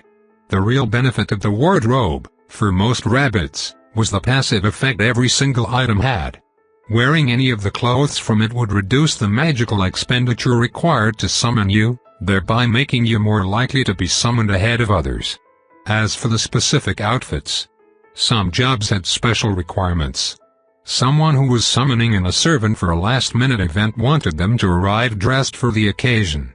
The ideal usage was to buy an outfit for a job he particularly wanted and then wear it every day. Despite Bo and Jeremy booing him, Alden chose 2 sets of clothes that he could stomach wearing regularly. The black housekeeper's garments and a pair of cargo pants and boots in matching shades of forest green that would boost his strength by half a point. They said they were for expeditioners. Finally, he was left with his finger hovering over a possible third purchase. It was one of the $1 million pieces. It felt like it would be insane to buy it. Especially since it was weird enough that he wouldn't want to wear it and try to make friends at the same time. But it offered a full point in dexterity and agility. And an effect that was actually useful, blast resistance. If he was wearing it, he'd have a little extra protection from heat and sudden explosive force. It was called Hot Lab Coat, and according to the computer, hot labs on the true planets were used for making magical bombs. Not where Alden wanted to be running errands, that was for sure. But still, a don't get exploded effect was hard to complain about. And 2 stat boosts outside the standard. Why is it so red? He demanded. Who thought it was a good idea? It was a long, shiny leather trench coat with a hood. Which could have been manageable, maybe, if it wasn't the color of a stop sign. It also came with goggles. Alden couldn't tell from the description if he had to wear those 2 to get the benefits or if they were optional. Finally, he just bought the thing. What was the point of being a millionaire at 15 if you couldn't do something a little out there with it? And Bo and Jeremy would be happy to have something to tease him about. He had the new lab coat teleported to him immediately, which cost him extra. The wardrobe was not a personal subspace, just a Rabbit-exclusive marketplace. But Alden could pay for the gear he bought there to be stored in and teleported from one of the system's warehouses. It was extravagant. Most people just stuffed their most frequently used gear in a backpack and carried it around. You have to put it on, Jeremy said, staring at the glaringly bright leather coat. I want a photo. So this is what you've chosen, Bo said, poking at the goggles. Really not the superhero persona I saw you going for, but okay. I'm not sure what persona this even is, Alden said, slipping the coat on over his shirt. It fit flawlessly at least. I just wanted something with some kind of actual defense. And I wanted to play with the extra agility. He started buttoning it. Oh, wild, I can feel the dexterity. My fingers feel limber. He reached for the goggles. His interface flashed. Summons to Ortona 3 incoming, you do not have an available refusal. Please make any necessary preparations. Time until summons, 48 seconds. Chapter 26. Alden froze, one hand gripping the strap on the goggles. The timer display was positioned right over Bo's forehead, ticking down. 48, 47, 46, 45. Later, he'd be glad his brain didn't waste any more time than that. Instead of freaking out, getting excited, or going into denial, his first thought was, I can't have my return teleport drop me in the middle of this lobby. I need to get to the basement. He shouted, turning and sprinting for the elevator. Shit, said Bo. What's wrong? Asked Jeremy. Gorgon hopped up from his seat and hurried after Alden. I got summoned. Alden pressed the elevator button repeatedly, like that was going to make the door open quicker. I can't just pop back up in front of people. The system wasn't going to do something horrible like splice him with another person occupying the same space. And it wouldn't drop him back in a lethal location if, say, he ever got summoned away from a ship or a plane. But it would be happy to dump him into a crowd full of onlookers who would all be pretty interested in how he'd gotten there. They would all immediately think, hey, maybe this guy is an avowed. He could always lie and say it was a return from visiting Anzidora, but if he was wearing a weird outfit and he smelled like an alien bomb laboratory, it wasn't going to hold water. He'd have to go ahead and register, and he'd rather just wait on that. He didn't want the US government following him around and taking notes on his powers before he'd even figured them out himself. The second the elevator opened wide enough, he jammed himself in. His friends and Gorgon were right behind him. You guys. I'm sorry to ask, but would you do damage control on Aunt Connie if it comes up? If he was gone a few hours, it was fine. A day or two even. She'd just assume they were missing each other in passing. But any longer than that. Give me your phone, said Bo. I'll answer if she texts. Alden hastily unbuttoned the hot lab coat so that he could get at his jean pockets and shoved his phone at Bo. The passcode is, oh please, said Bo, unlocking the phone and giving Alden a wry look. You think I never peeked over your shoulder once in the past few years? Fair enough. 2019-18. Alden rebuttoned the coat as the elevator opened. You can't use the trading room, said Gordon, sorting through a keyring. Your return time is unpredictable, and another selectee may need it. You may use conference room B, last door on the left. You shouldn't have bought the lab suit. Jeremy hissed, chasing Alden as he sprinted down the hall. What if you die? Jeremy. Bo snapped, running after them. He's not gonna die. He's a fucking rabbit. Gordon, what's with his timing? He's been in and out for a few hours. Even with his special class mojo and the gear, what are the chances he gets summoned this quick? It was a little unexpected. Even geared up, high-value rabbits were usually only summoned a few times a month. Some skills are more useful than others, Gordon said, taking his sweet time unlocking the door. Alden put the goggles on. Like the coat, they fit his face perfectly. Maybe he didn't even need them. Some Artonan could have just wanted a spare rabbit for mail delivery or something. The timing could have been coincidental. But better safe than sorry. He flipped up the hood of the coat and dashed into conference room B. It was small and empty. The air smelled stale. The lights didn't work. Judging by the half-white, half-gray walls and the rusted paint cans in the corner, someone had given up on remodeling it years ago, and it had been sitting empty ever since. Is there anything else I can do? A bathroom break would have been nice. But he didn't have time. 48 seconds was even shorter than he'd thought. 7, 6, 5. Don't piss them off, said Jeremy. Alden wished Jeremy's face wasn't pale and scared. It was out of character. It was making him feel weird. He's fine, Bo said. Hey, Alden. The outfit's great. You look like someone who tries to keep his ritual sacrifices hygienic. You asshole. 1. Gordon gave him a small wave. The last thing he saw before his vision went dark was the three of them standing in the backlit doorway. The nausea Alden was used to with teleports to when Zedora was missing. So was the sense of instantaneity. He lost physical awareness, but his mind still worked, and he had just enough time to think, I guess cross-dimensional is different than local, before he opened his eyes on another planet. Weird. I don't remember closing my eyes in the first place. Teleport complete. Welcome to Ortona 3. Summoner, T-Qual. Quest, hazardous materials disposal for Leafsong University. Further details forthcoming. Await instructions. Alden braced himself, half expecting some alien scientist to fling a busted magic grenade at him and say catch. But instead of a laboratory, he'd arrived in a space that appeared to be designed specifically for summonings. It was similar to the teleportation booth on Zedora, but it was half the size of his high school's gymnasium, and the multicolored sigils spiraling over the walls and floor were much stronger. His newly heightened sympathy for magic made him want to stare at them. His sense of self-preservation had him looking at his summoner instead. The Artonan with the white light halo stood inside an interlocking geometric pattern, just a few yards away. Her skin and hair were both a pale purplish color, and she was wearing a pared-down version of the Triplanet's traditional wizard's garb. It was usually harem pants, a tight-fitting turtleneck, and a looser overcoat with wide sleeves. But T-Qual was missing her coat, and her pants were a few inches shorter than normal.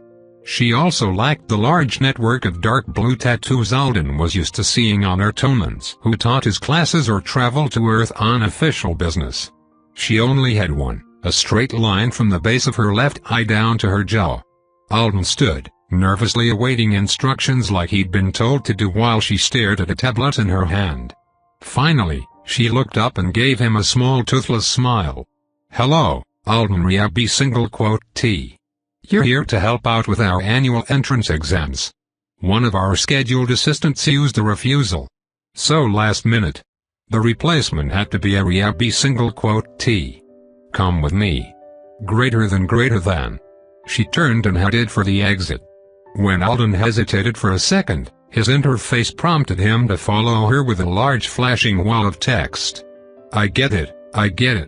He hurried after T-Qual, and the text disappeared. The summoning room had a giant wooden door that looked more like it belonged in a medieval castle than in a high-tech setting. But when T-Qual said something to her tablet, it swung open. The two of them stepped into a foyer where Alden could literally feel himself being scanned, then through another door into early morning sunlight. The color of the light was off just enough for Alden to be uncertain whether it was really noticeable or only his imagination. The warm, damp air smelled faintly of mildew. That was standard for any of the Artonas, from what he'd heard. People said your nose got used to it quick. Artona 3's gravity was a tiny bit higher than Earth's, but it wasn't enough to bother him. Not when he had so many other new experiences to cope with. They were standing on a wide, paved walkway outside the windowless building that was by far the least interesting thing in sight. Next door, there was a flat rubbery surface covered in painted lines. Alden's best guess was that it might be a sports field, but there were no stands for an audience and nothing that was obviously a goal. T-Qual led him a short distance down the walkway. The edges were landscaped with giant black and green plants that had a tropical horror thing going on. A small furry animal was trapped inside a translucent pod on one of the plants, twitching weakly as it was digested. All the environmental noises were strange to Alden's ears. There was no sound of traffic, not even a distant one. But something that definitely belonged in the background of a dinosaur movie was squawking up a storm. He couldn't spot it. The campus was heavily forested except in this immediate area, and the buildings he could see on the surrounding hillsides were partially hidden by jungle. T-Qual didn't look up from her perusal of her tablet until they arrived at a parking area with just 6 slots.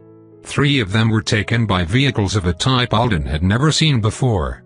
They looked a little like golf carts, but they balanced themselves on 2 thick tires.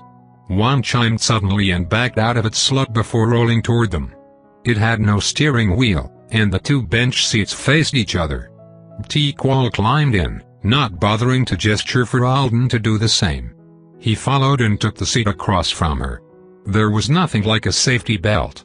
The vehicle chimed again and set out, leaving the parking lot and heading down the path.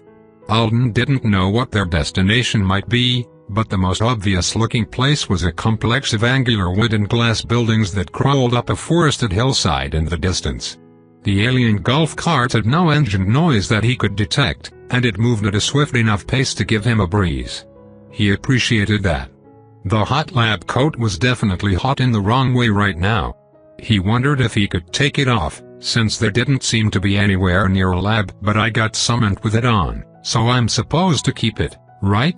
The whole point of the wardrobe was to make you a more attractive summonie, so it seemed like divesting yourself of part of your stats and abilities was probably a no-no. He could just ask. But was it better to be the weird, silent guy who never took off his armor in social situations, or the clueless kid who was so jumpy he requested permission for every little thing? Choices, choices. He decided weird, silent, and sweaty was easier for now. It wasn't like he was afraid to ask T-Qual any of the 4,000 questions he had. Much. She was swiping and pecking away at her pad with a look of frustration on her face. Finally, she turned her attention back to him. They paused the orientation meeting while I fetched you and moved the welcome breakfast forward instead. I'm sorry you'll have to miss it. Many of our assistants from other planets look forward to the breakfast each year. Greater than. So there are multiple of out here? Alden felt some of his tension fade. Considering his quest said he'd be disposing of hazardous materials, he was eager to share the load. T-Qual said I was here to help with entrance exams. And it's an annual event. With a welcome banquet for the staff. And they have regulars who come back to work it every year. He had never heard of or imagined a situation like that, but then he'd always been more interested in what Avowed did on Earth rather than on their missions to other planets. Oh right, she apologized about breakfast. I guess I shouldn't be totally silent. I'm fine. I ate an apple right before I came. I haven't eaten that Earth fruit yet. Trying the most popular foods from our resource worlds is on my list of things to do before my 8th year. Greater than. 8th year couldn't be a reference to her age, So she probably meant years as a student at this school, right? Or maybe at her job. So you're a student here? He guessed. Yes. I'm a 6th year. I study alien personnel management. I've been placed in charge of coordinating the staff for this year's exams. Greater than. She sounded proud of that last bit, so Alden smiled and nodded, trying to look impressed behind his goggles. I had everything planned to the finest detail. Greater than. She glared down at the tablet. And then the assistant for the laboratory portion of the exams used a refusal after they'd already begun the orientation. Zwire had 3 weeks' notice beforehand. Isn't that very unprofessional? Greater than. A sidebar appeared on the interface, informing Alden that Zwire was a pronoun used by one of the peoples from Planet Myth. It couldn't be accurately rendered in English. 3 weeks does seem like a long time. Well, thank the ancestors for ts. Greater than. She was still frowning a lot for someone who was supposedly thankful for him.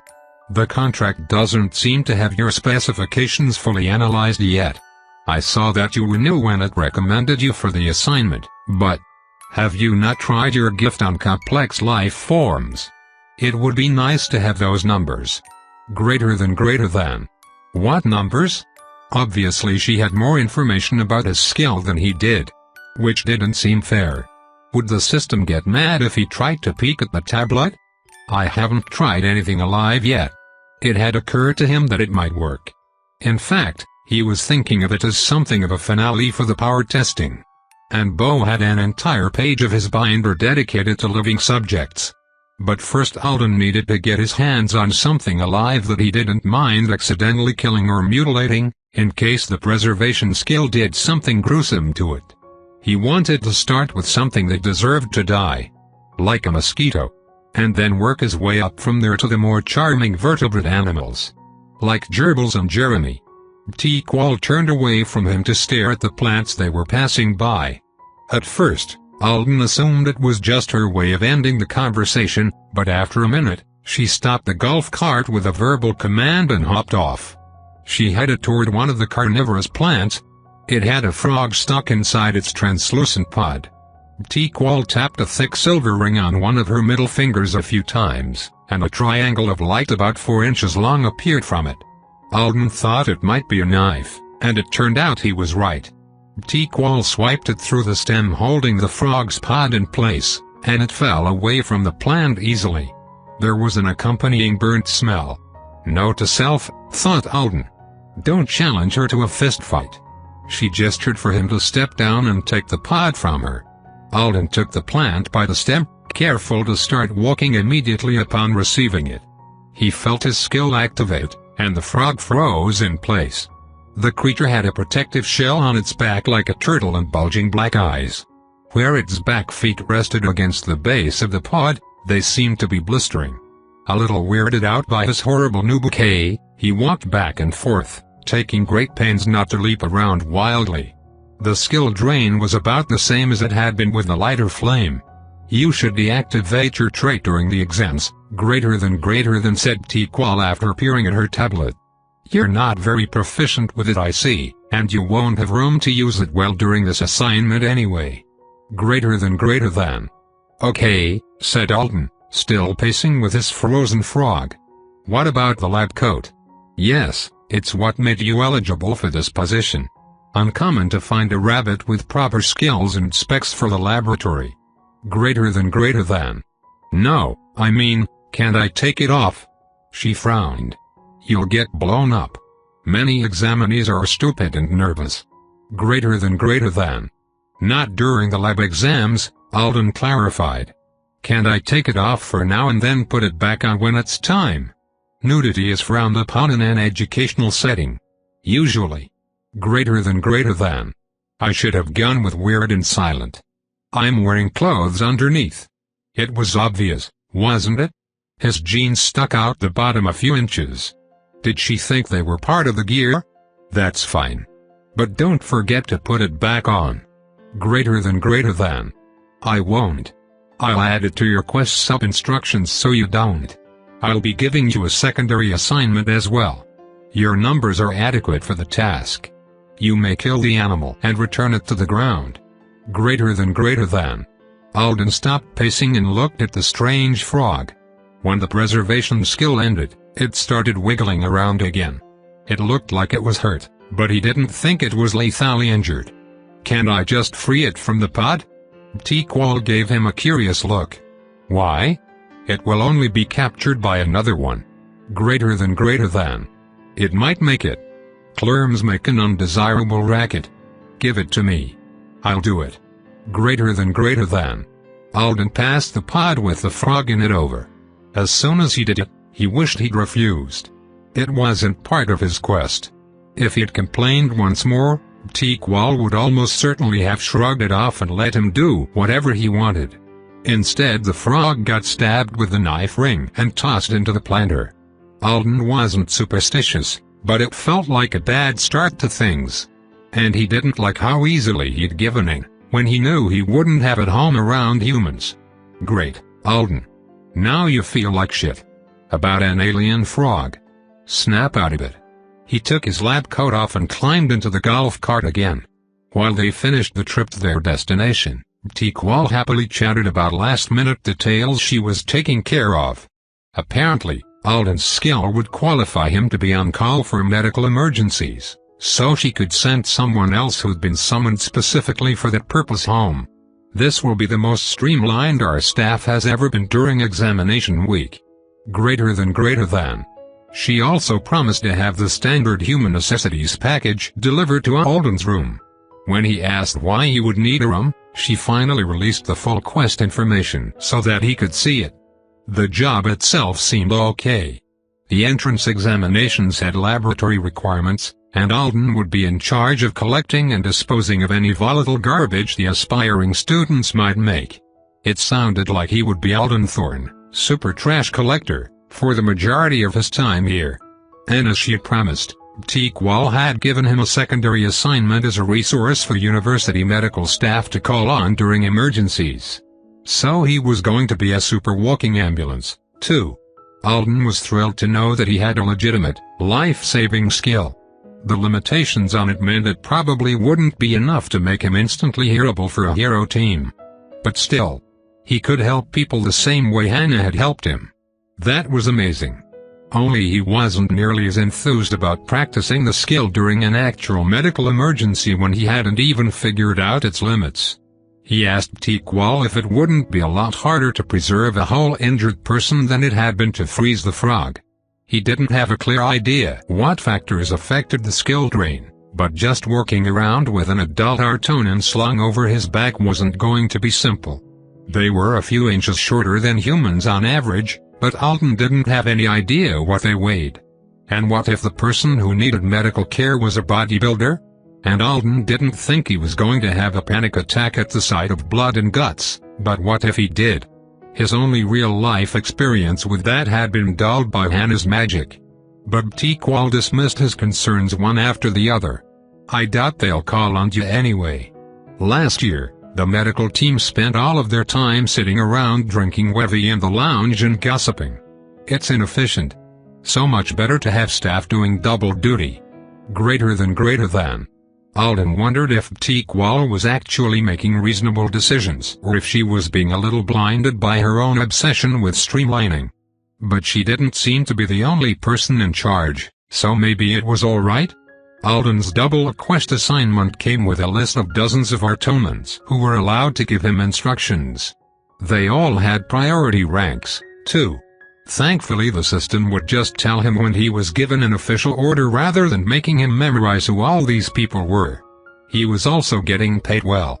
1,700 R gold for being summoned, 5,000 per day for being the garbage man, 2,300 per day additional for the secondary quest, performance bonuses TBD. Alden did the math. He'd be making over $20,000 per day. Were the Artonans just loaded? Did it have something to do with the relative value of currency? Couldn't Teakwall take out the trash herself? Or was the skill that unique? He didn't consider himself to be very materialistic, but he had to admit that he'd put up with a lot of bullshit for that amount of remuneration. And the main bullshit was the timeline. He was going to be here for 12 days. Apparently Wizard SATs were hardcore. How were Bo and Jeremy going to cover for him for that long? Beside Aunt Connie, there was also school to worry about. The upside was that there were no limits placed on his communications for this assignment. He could use the system to call home and let everyone know he wasn't dead. For the low price of a few $1,000s. He decided he'd hold off on that until tonight, just in case T-Qual thought of some other add-on for him that was going to extend his stay. It's a good thing though, isn't it? I'll have a lot of opportunity to figure out the skill. Plus I'll make so much money. And there will most likely be other humans I can ask for advice. As far as quests went, he thought this had to be pretty close to the peak of Cushy. Their cart had just finished climbing a winding drive to the top of a hill. They arrived at the entrance to something that looked to Alden like it might be a conference center or large classroom building. The cart stopped under a low roof covered in ferns, and the building's doors, which he had assumed were made of glass, dissolved into sparks of light as they approached. The breakfast banquet was over when they arrived. Alden was too nervous to be hungry anyway. But even though T-Qual seemed to be in a rush, she hurried him into the room where the food had been set up and forced a to-go cup full of wevy into his hand. It might have been a cultural thing with her, so he took it. He had a vague recollection of Instructor Pawiik saying that some communities of Artonans thought wevy service was important for guests. And for all he knew, Leafsong University was in an area where that was the case. He'd only had it a few times before, always at school events to celebrate contract day. It was a spiced fruit juice that tasted almost exactly like eggnog, and it would have been much more enjoyable if it wasn't always served at a temperature near boiling. Interestingly, "Let me take your luggage" activated automatically when T-Qual handed him the cup. It was a pretty casual interaction, with no obvious intent on her part to give him the drink for preservation. He filed it away for consideration, and followed her quickly down a hallway with gleaming wood floors, to a semicircular classroom with 3 tiers of chairs and tables looking down on the lecturing area. There were around 30 people present, though the room would have held over 100 humans and Artonans. Alden did his best not to stare at the first Revex he'd ever seen in real life.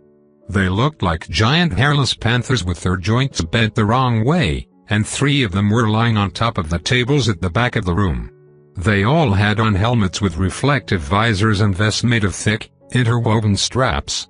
Alden didn't know if it was fashion, armor, or life support. Around half of the people present were human. He followed T-Qual up to the second tier of seats, where she stopped in front of 3 middle-aged human men and 2 Lorch Alden thought were male. He'd have to measure the width of their chin ridges to be totally sure, and that didn't seem like a good way to make friends. There had been a cheerful general chatter in the room when they first entered, but as soon as T-Qual led Alden up to this group it stopped. He glanced around and saw every human eye turned toward him, and most of the alien ones, too. He had just a second to reflect on the fact that he should have expected this, before T-Qual spoke to a man with dark hair going gray at the temples. "Pineda, come with me. Your assistance is no longer required for this event."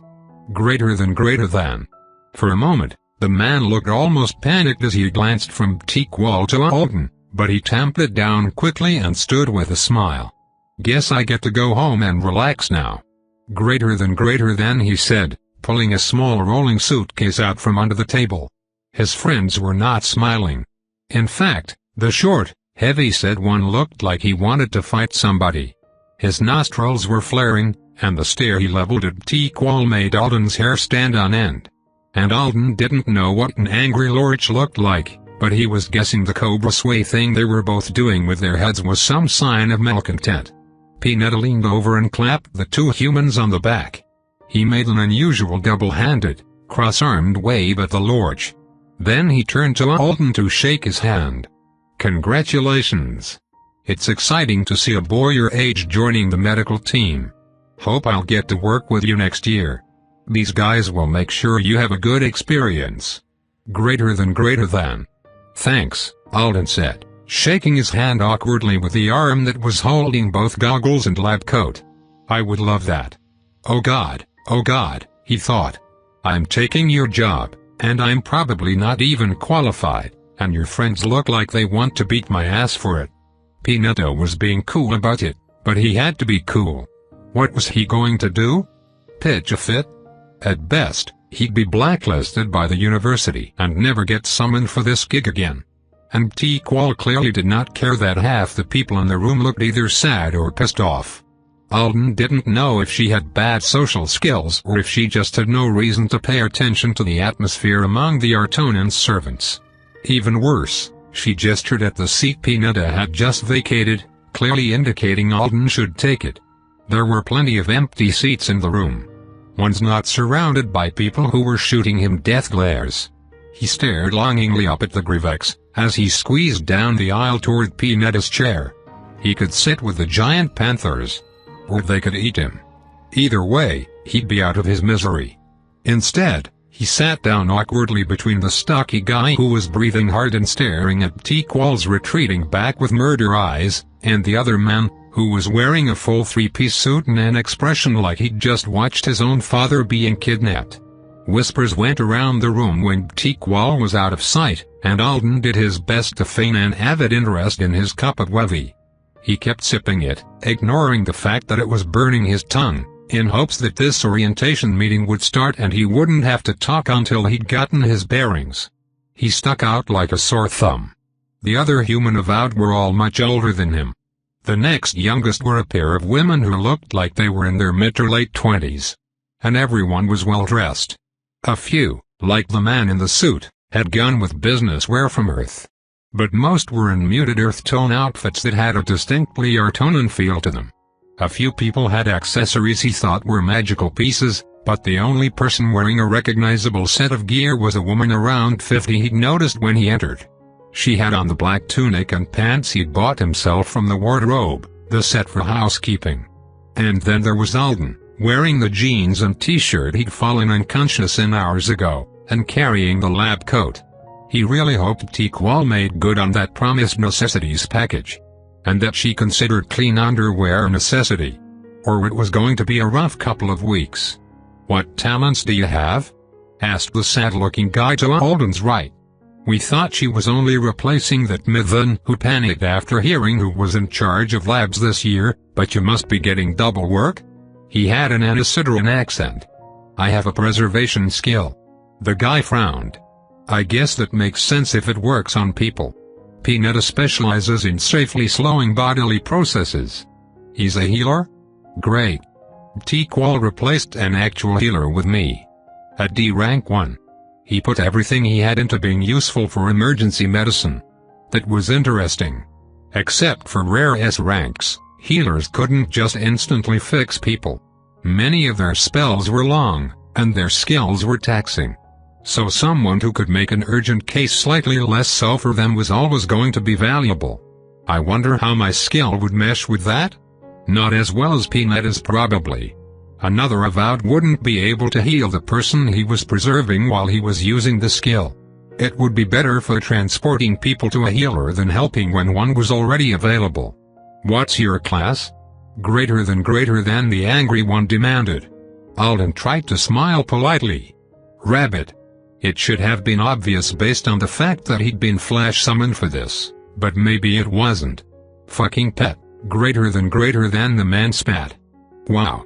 Fortunately, before anyone else could share their opinion or ask him questions, a group of university faculty appeared to restart the interrupted orientation meeting.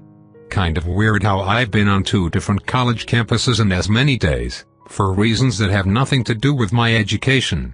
It was also weird how much the first speaker, who was just there to welcome them all and impress upon them the value of their service, sounded like the dean who'd spoken at Hannah's funeral.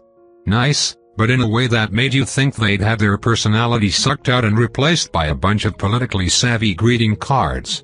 There wasn't anything of substance in that speech, but the next speaker, who worked for the Office of Admissions, seemed to be trying to make up for it by cramming an entire rule and etiquette manual into 10 minutes.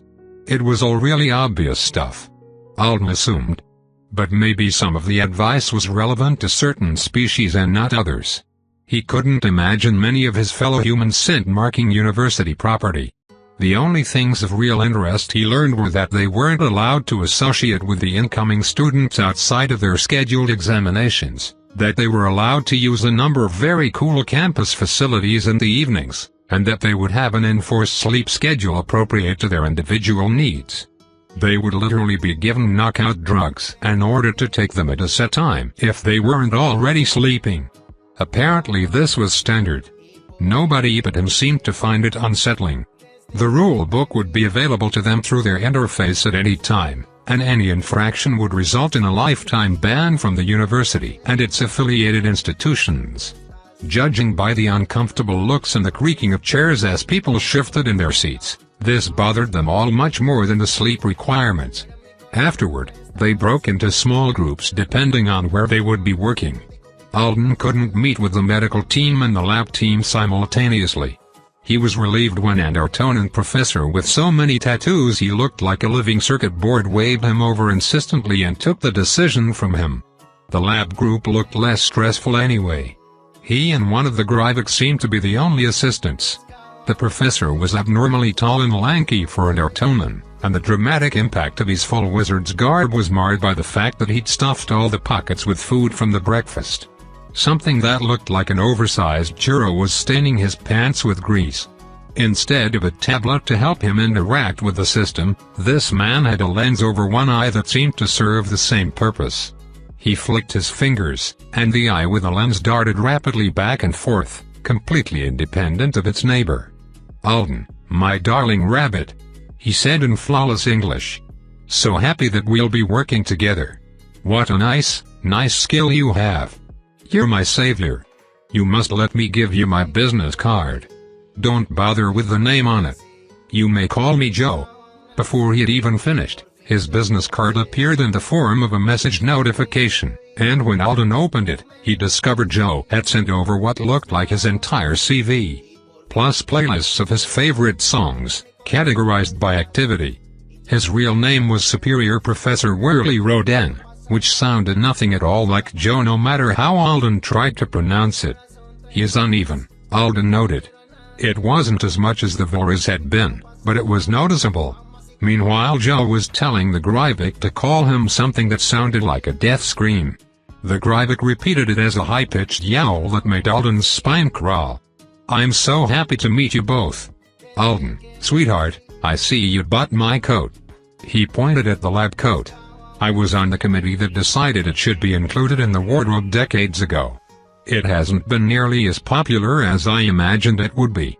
Clearly we were meant for each other." Alden didn't know how to answer. He wasn't sure how much of the professor's behavior was a joke. He was now complimenting the Panther alien on the color of its helmet, so maybe it was all just an attempt to be friendly. "Alden, dear. Our companion here says I may give her a human name for the sake of your limitations. I think you should call her Sophie. And she can call you Tier, can't she? I'm afraid there's really not much overlap between English and Gryvik."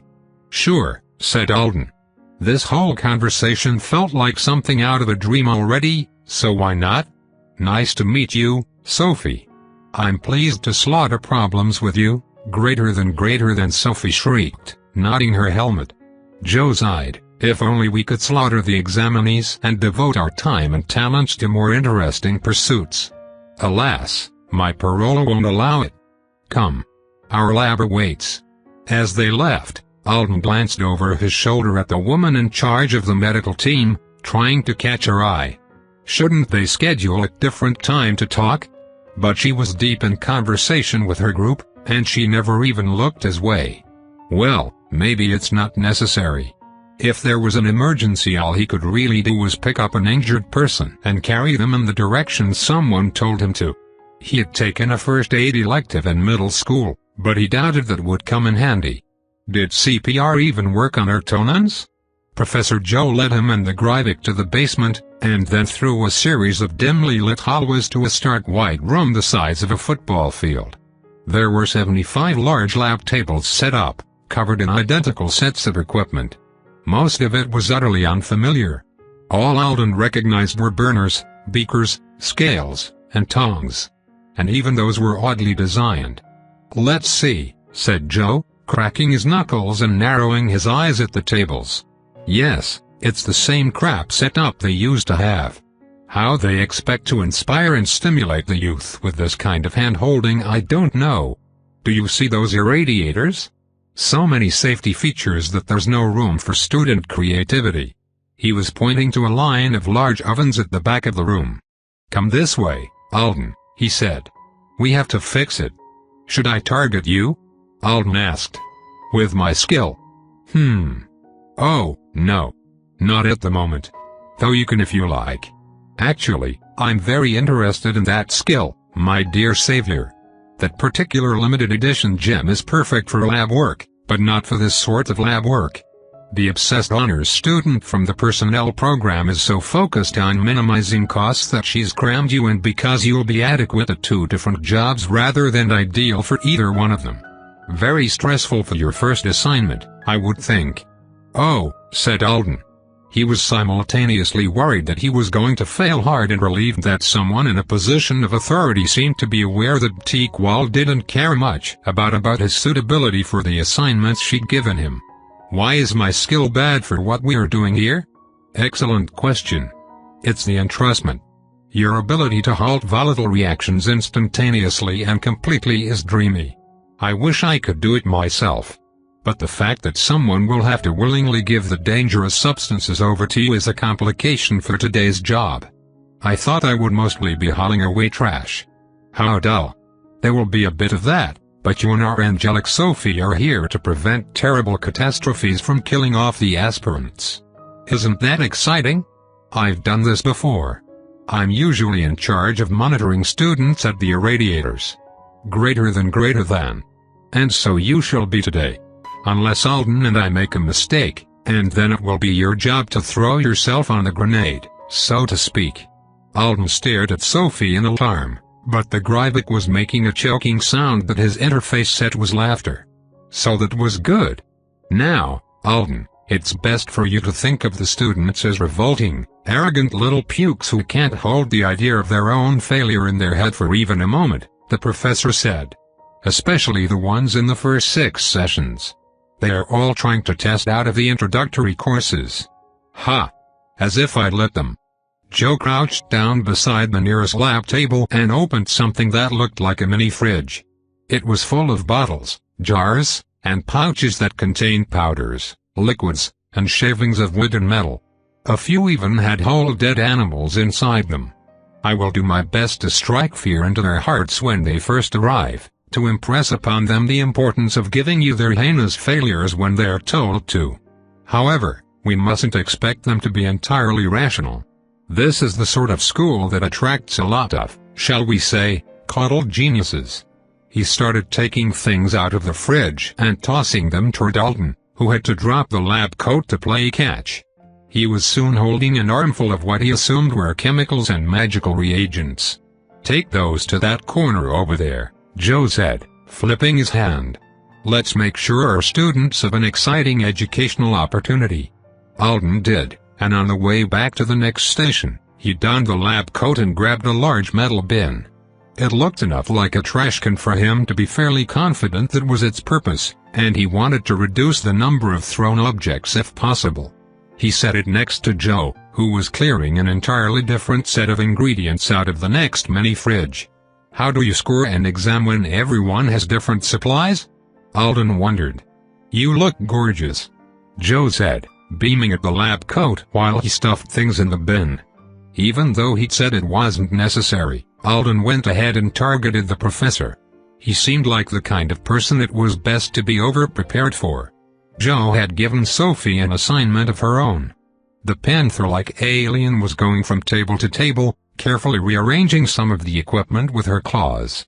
So, said Alden, what am I supposed to do if they are not rational? The students. What do I do if they won't give me their heinous failures? Ah. This is where it's a bit inconvenient. If they won't behave, and you can't make them behave, then I shall have to do it myself. Alden wasn't sure how he was supposed to make an Artonan holding a volatile object follow his instructions. Don't look so concerned. We'll work it out together, Joe said brightly. We'll think of the first session as a trial run. And then over lunch, assuming we haven't been brought before the disciplinary committee, we can discuss opportunities for improvement." Alden was still pondering that worrying statement, and the fact that the professor seemed to actually mean it. An hour later, when the woman in charge of the medical team hurried into the room to brief him on his role in the event of an emergency. "You're basically equipment," she said bluntly. "No thinking required. If you get called, just use your skill to the best of your ability and follow instructions from anyone with more authority than you. Which is everyone." She gave him a red glow stick to wear around his neck at all times and 4 different pills that he should take immediately after an emergency teleport to reduce undesirable outcomes. What does that mean? Alden was already feeling strange about the fact that he'd be forced to go to sleep every night. Getting casually drugged left and right hadn't been a feature of any story he'd ever heard about being avowed. This one keeps you from throwing up. This one keeps you from passing out. This one temporarily inoculates you against the Tet fever, and this last one makes you unable to register physical pain. There's no way this combo is good for my health. Especially the one that offered immunity to pain. If that was available on Earth and not dangerous, people would be taking it all the time. He thanked the woman anyway, and stuffed the pill bottle into his pocket, hoping he wouldn't have to use it. $. The initial group of examinees arrived about 2 hours after Alden had first set foot in the lab. He and Sophie sat on the floor in the back by the irradiators, watching as each one entered the room and bowed to Professor Joe, apologizing for the fact that they had to wear shoes while working with dangerous supplies. Every prospective student was accompanied by 1 or 2 assistants who didn't bother apologizing for their footwear. "It's unnecessary for them, greater than Sophie told Alden in her quietest shriek. "They are of the non-wizard class, so there is no assumption that they will learn from the instructor. Greater than. Roughly 20% of Artonans used magic. The 80% of the species who were members of the second class couldn't even hold political office or vote." Based on what he'd seen of the faculty, Alden had assumed that the school was for the ruling class only, and this more or less confirmed his suspicions. "We outrank them, right?" he whispered. He knew it was true, but it felt strange enough that he couldn't resist asking.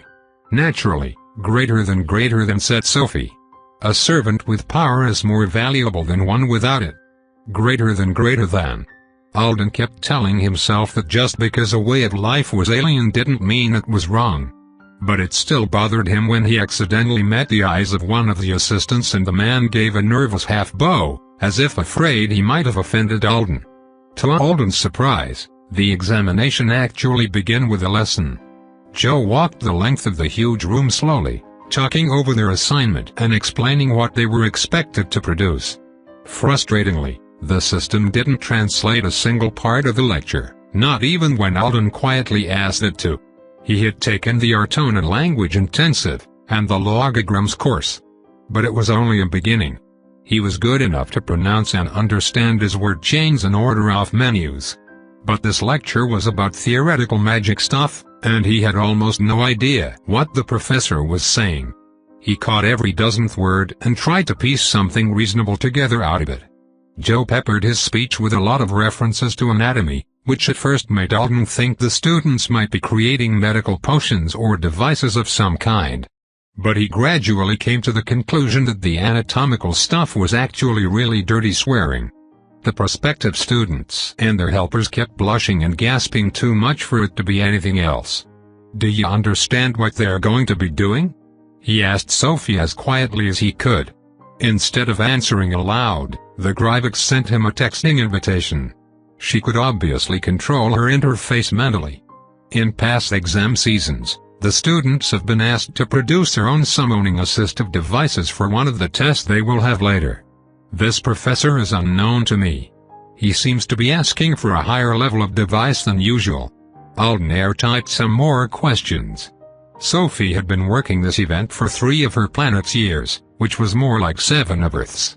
Joe really hadn't been joking when he said her job was to throw herself on grenades.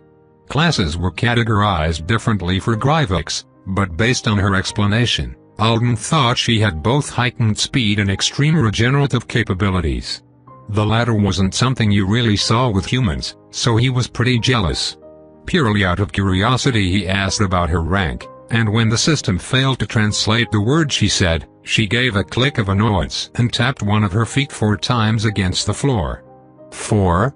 Alden asked. She confirmed it with 4 more taps. But what does that mean? 4, as in 3 above the hyperbole rank on Earth, seemed unlikely. It would make Sophie a titanic existence by Alden's reckoning, and she seemed pretty normal for that. He guessed it might be 4 above the bottom rung for Gryvix, which would make her a B rank like him if the systems were equivalent. Before he could ask more questions, the translation subtitles suddenly turned themselves on for the end of Joe's lecture. In the back of the room, you will see my 2 dear assistants. Our Gryvix helper will monitor the lab and report any instances of cheating.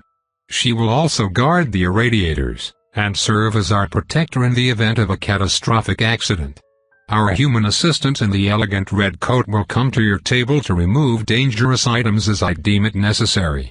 If you do not promptly and graciously give him your little mistakes, I will come and get them myself so that I can shove them up your greater than. It's really stupid that you cut out the good part, there, Alden informed the system. I think the Earth version of you wouldn't be such a prude. It ignored him, of course. Within a few minutes, the practical portion of the lab exam was underway. Alden could practically taste the stress in the air. One of the guys at the table nearest him seemed to be hyperventilating while he stared at the equipment. At the next table over, a girl was hammering on the sheet of copper-colored metal so hard that she looked like she was trying to pound it right through the table. Smoke was popping up at some tables, and at others, the students were directing their assistants to dissect things. A few people were definitely muttering word chains while they worked. Alden had no idea what it might look like if something went wrong, but almost as soon as the students got started, he gained a new visual display that gave everyone in the room a very pale pink aura. Joe had told him to expect a danger detector, but this was better than he'd thought it would be. As the professor strolled the lab, noting likely problems, the aura around a given student would turn brighter. Hot pink meant Alden needed to be near the table, ready to take whatever disaster they'd made away from them. Hood up and goggles on, he walked around the room, repositioning himself as the auras changed, trying not to make it too obvious which of the nearby tables he was there to monitor. Joe was surprisingly intent on the students' work, and he actually adjusted the auras a lot. So Alden was getting more of a workout than he'd expected. A glimmer of dangerously bright pink appeared in his peripheral vision, which he was pleased to note seemed a bit wider than it had been prior to his affixation, and he hurried across the room to a table where a guy was pouring something that looked like boiling mercury into a tall metal cylinder.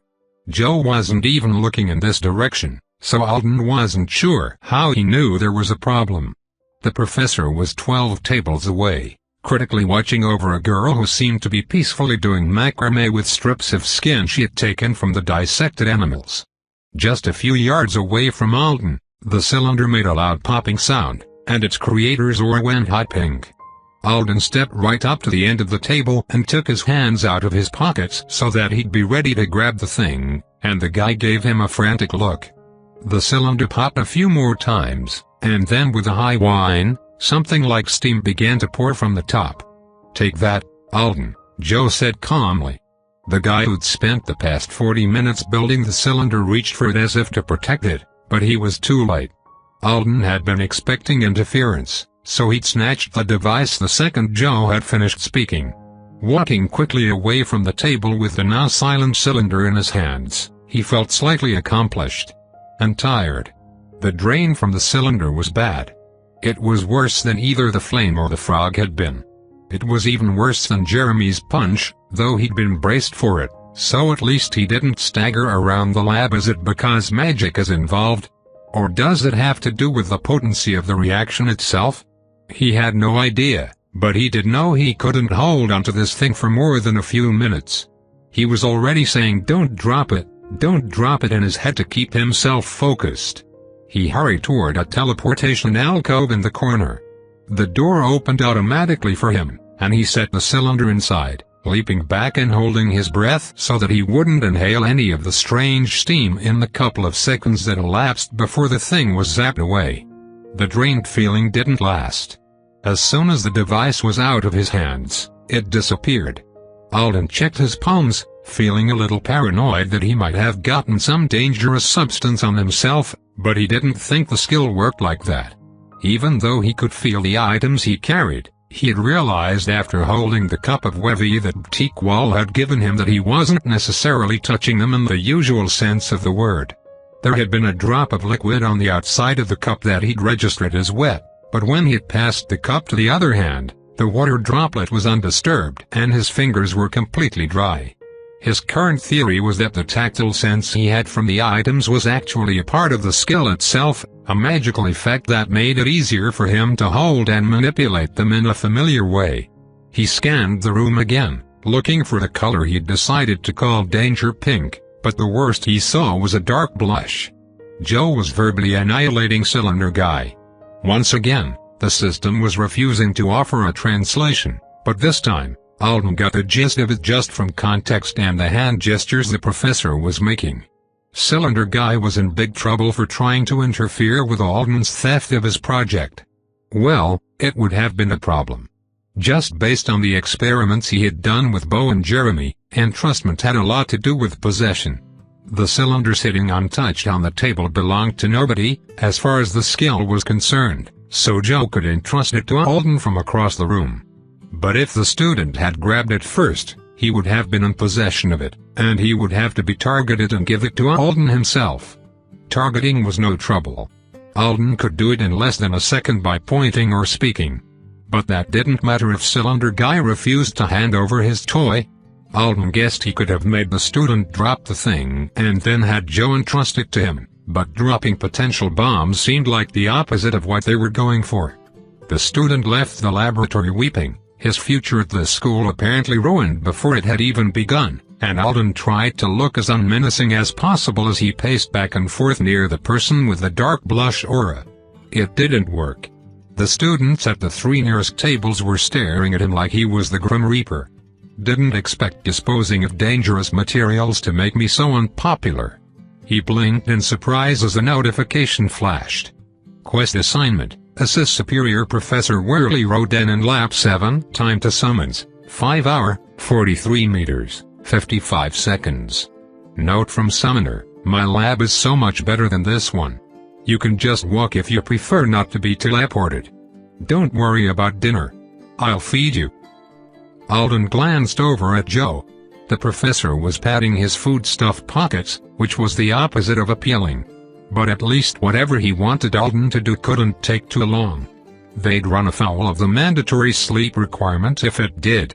How many quests can I even have at once? He'd been under the impression that you got summoned for one thing and you did the thing and you went back home. Was he even earning credit toward his refusals with all these extra jobs? Alden smiled and waved at Joe, which seemed to make the guy happy. Maybe he just wants to show off his lab. Maybe it's not a quest to help him out with something incredibly crazy or dangerous he just thought of after seeing my skill in action. Alden stole a couple more projects from students who were too terrified to try to stop him and sent them to whatever dumping ground was on the other end of the teleportation alcove. But for the most part the first lab session passed uneventfully. Joe invited me to his lab tonight, he told Sophie while they cleaned up the tables after everyone left. Well, ordered me. It was a quest, so it wasn't really an invitation. I'll mourn your passing, greater than the Grievous said. You have a very human sense of humor, you know. She shrieked at him. Take it back. Greater than. I won't. I'm an honest person. I speak only truth. She flung a strip of skin at him. It was one of the ones the macrame girl had left behind. It bounced off his lab coat, and he stuck his tongue out at Sophie. You should be careful. Greater than. Of Joe? She adjusted one of the scales with a surprisingly delicate touch. He's a collector of contracts. You can tell if you know how to read his tattoos. It can be valuable to work with such people. But it can also be very hard. Greater than. You mean private contracts? Alden said slowly. Yes. You are new. Don't sell yourself too easily. Greater than. I don't plan to sell myself at all. I want to work mostly on Earth, not be permanently attached to someone here. Then you should be even more careful, greater than the Grivik advised. His offer will be good. He would not have made so many contracts if he were not generous in some noteworthy way. Know your mind before you make your choices. Greater than.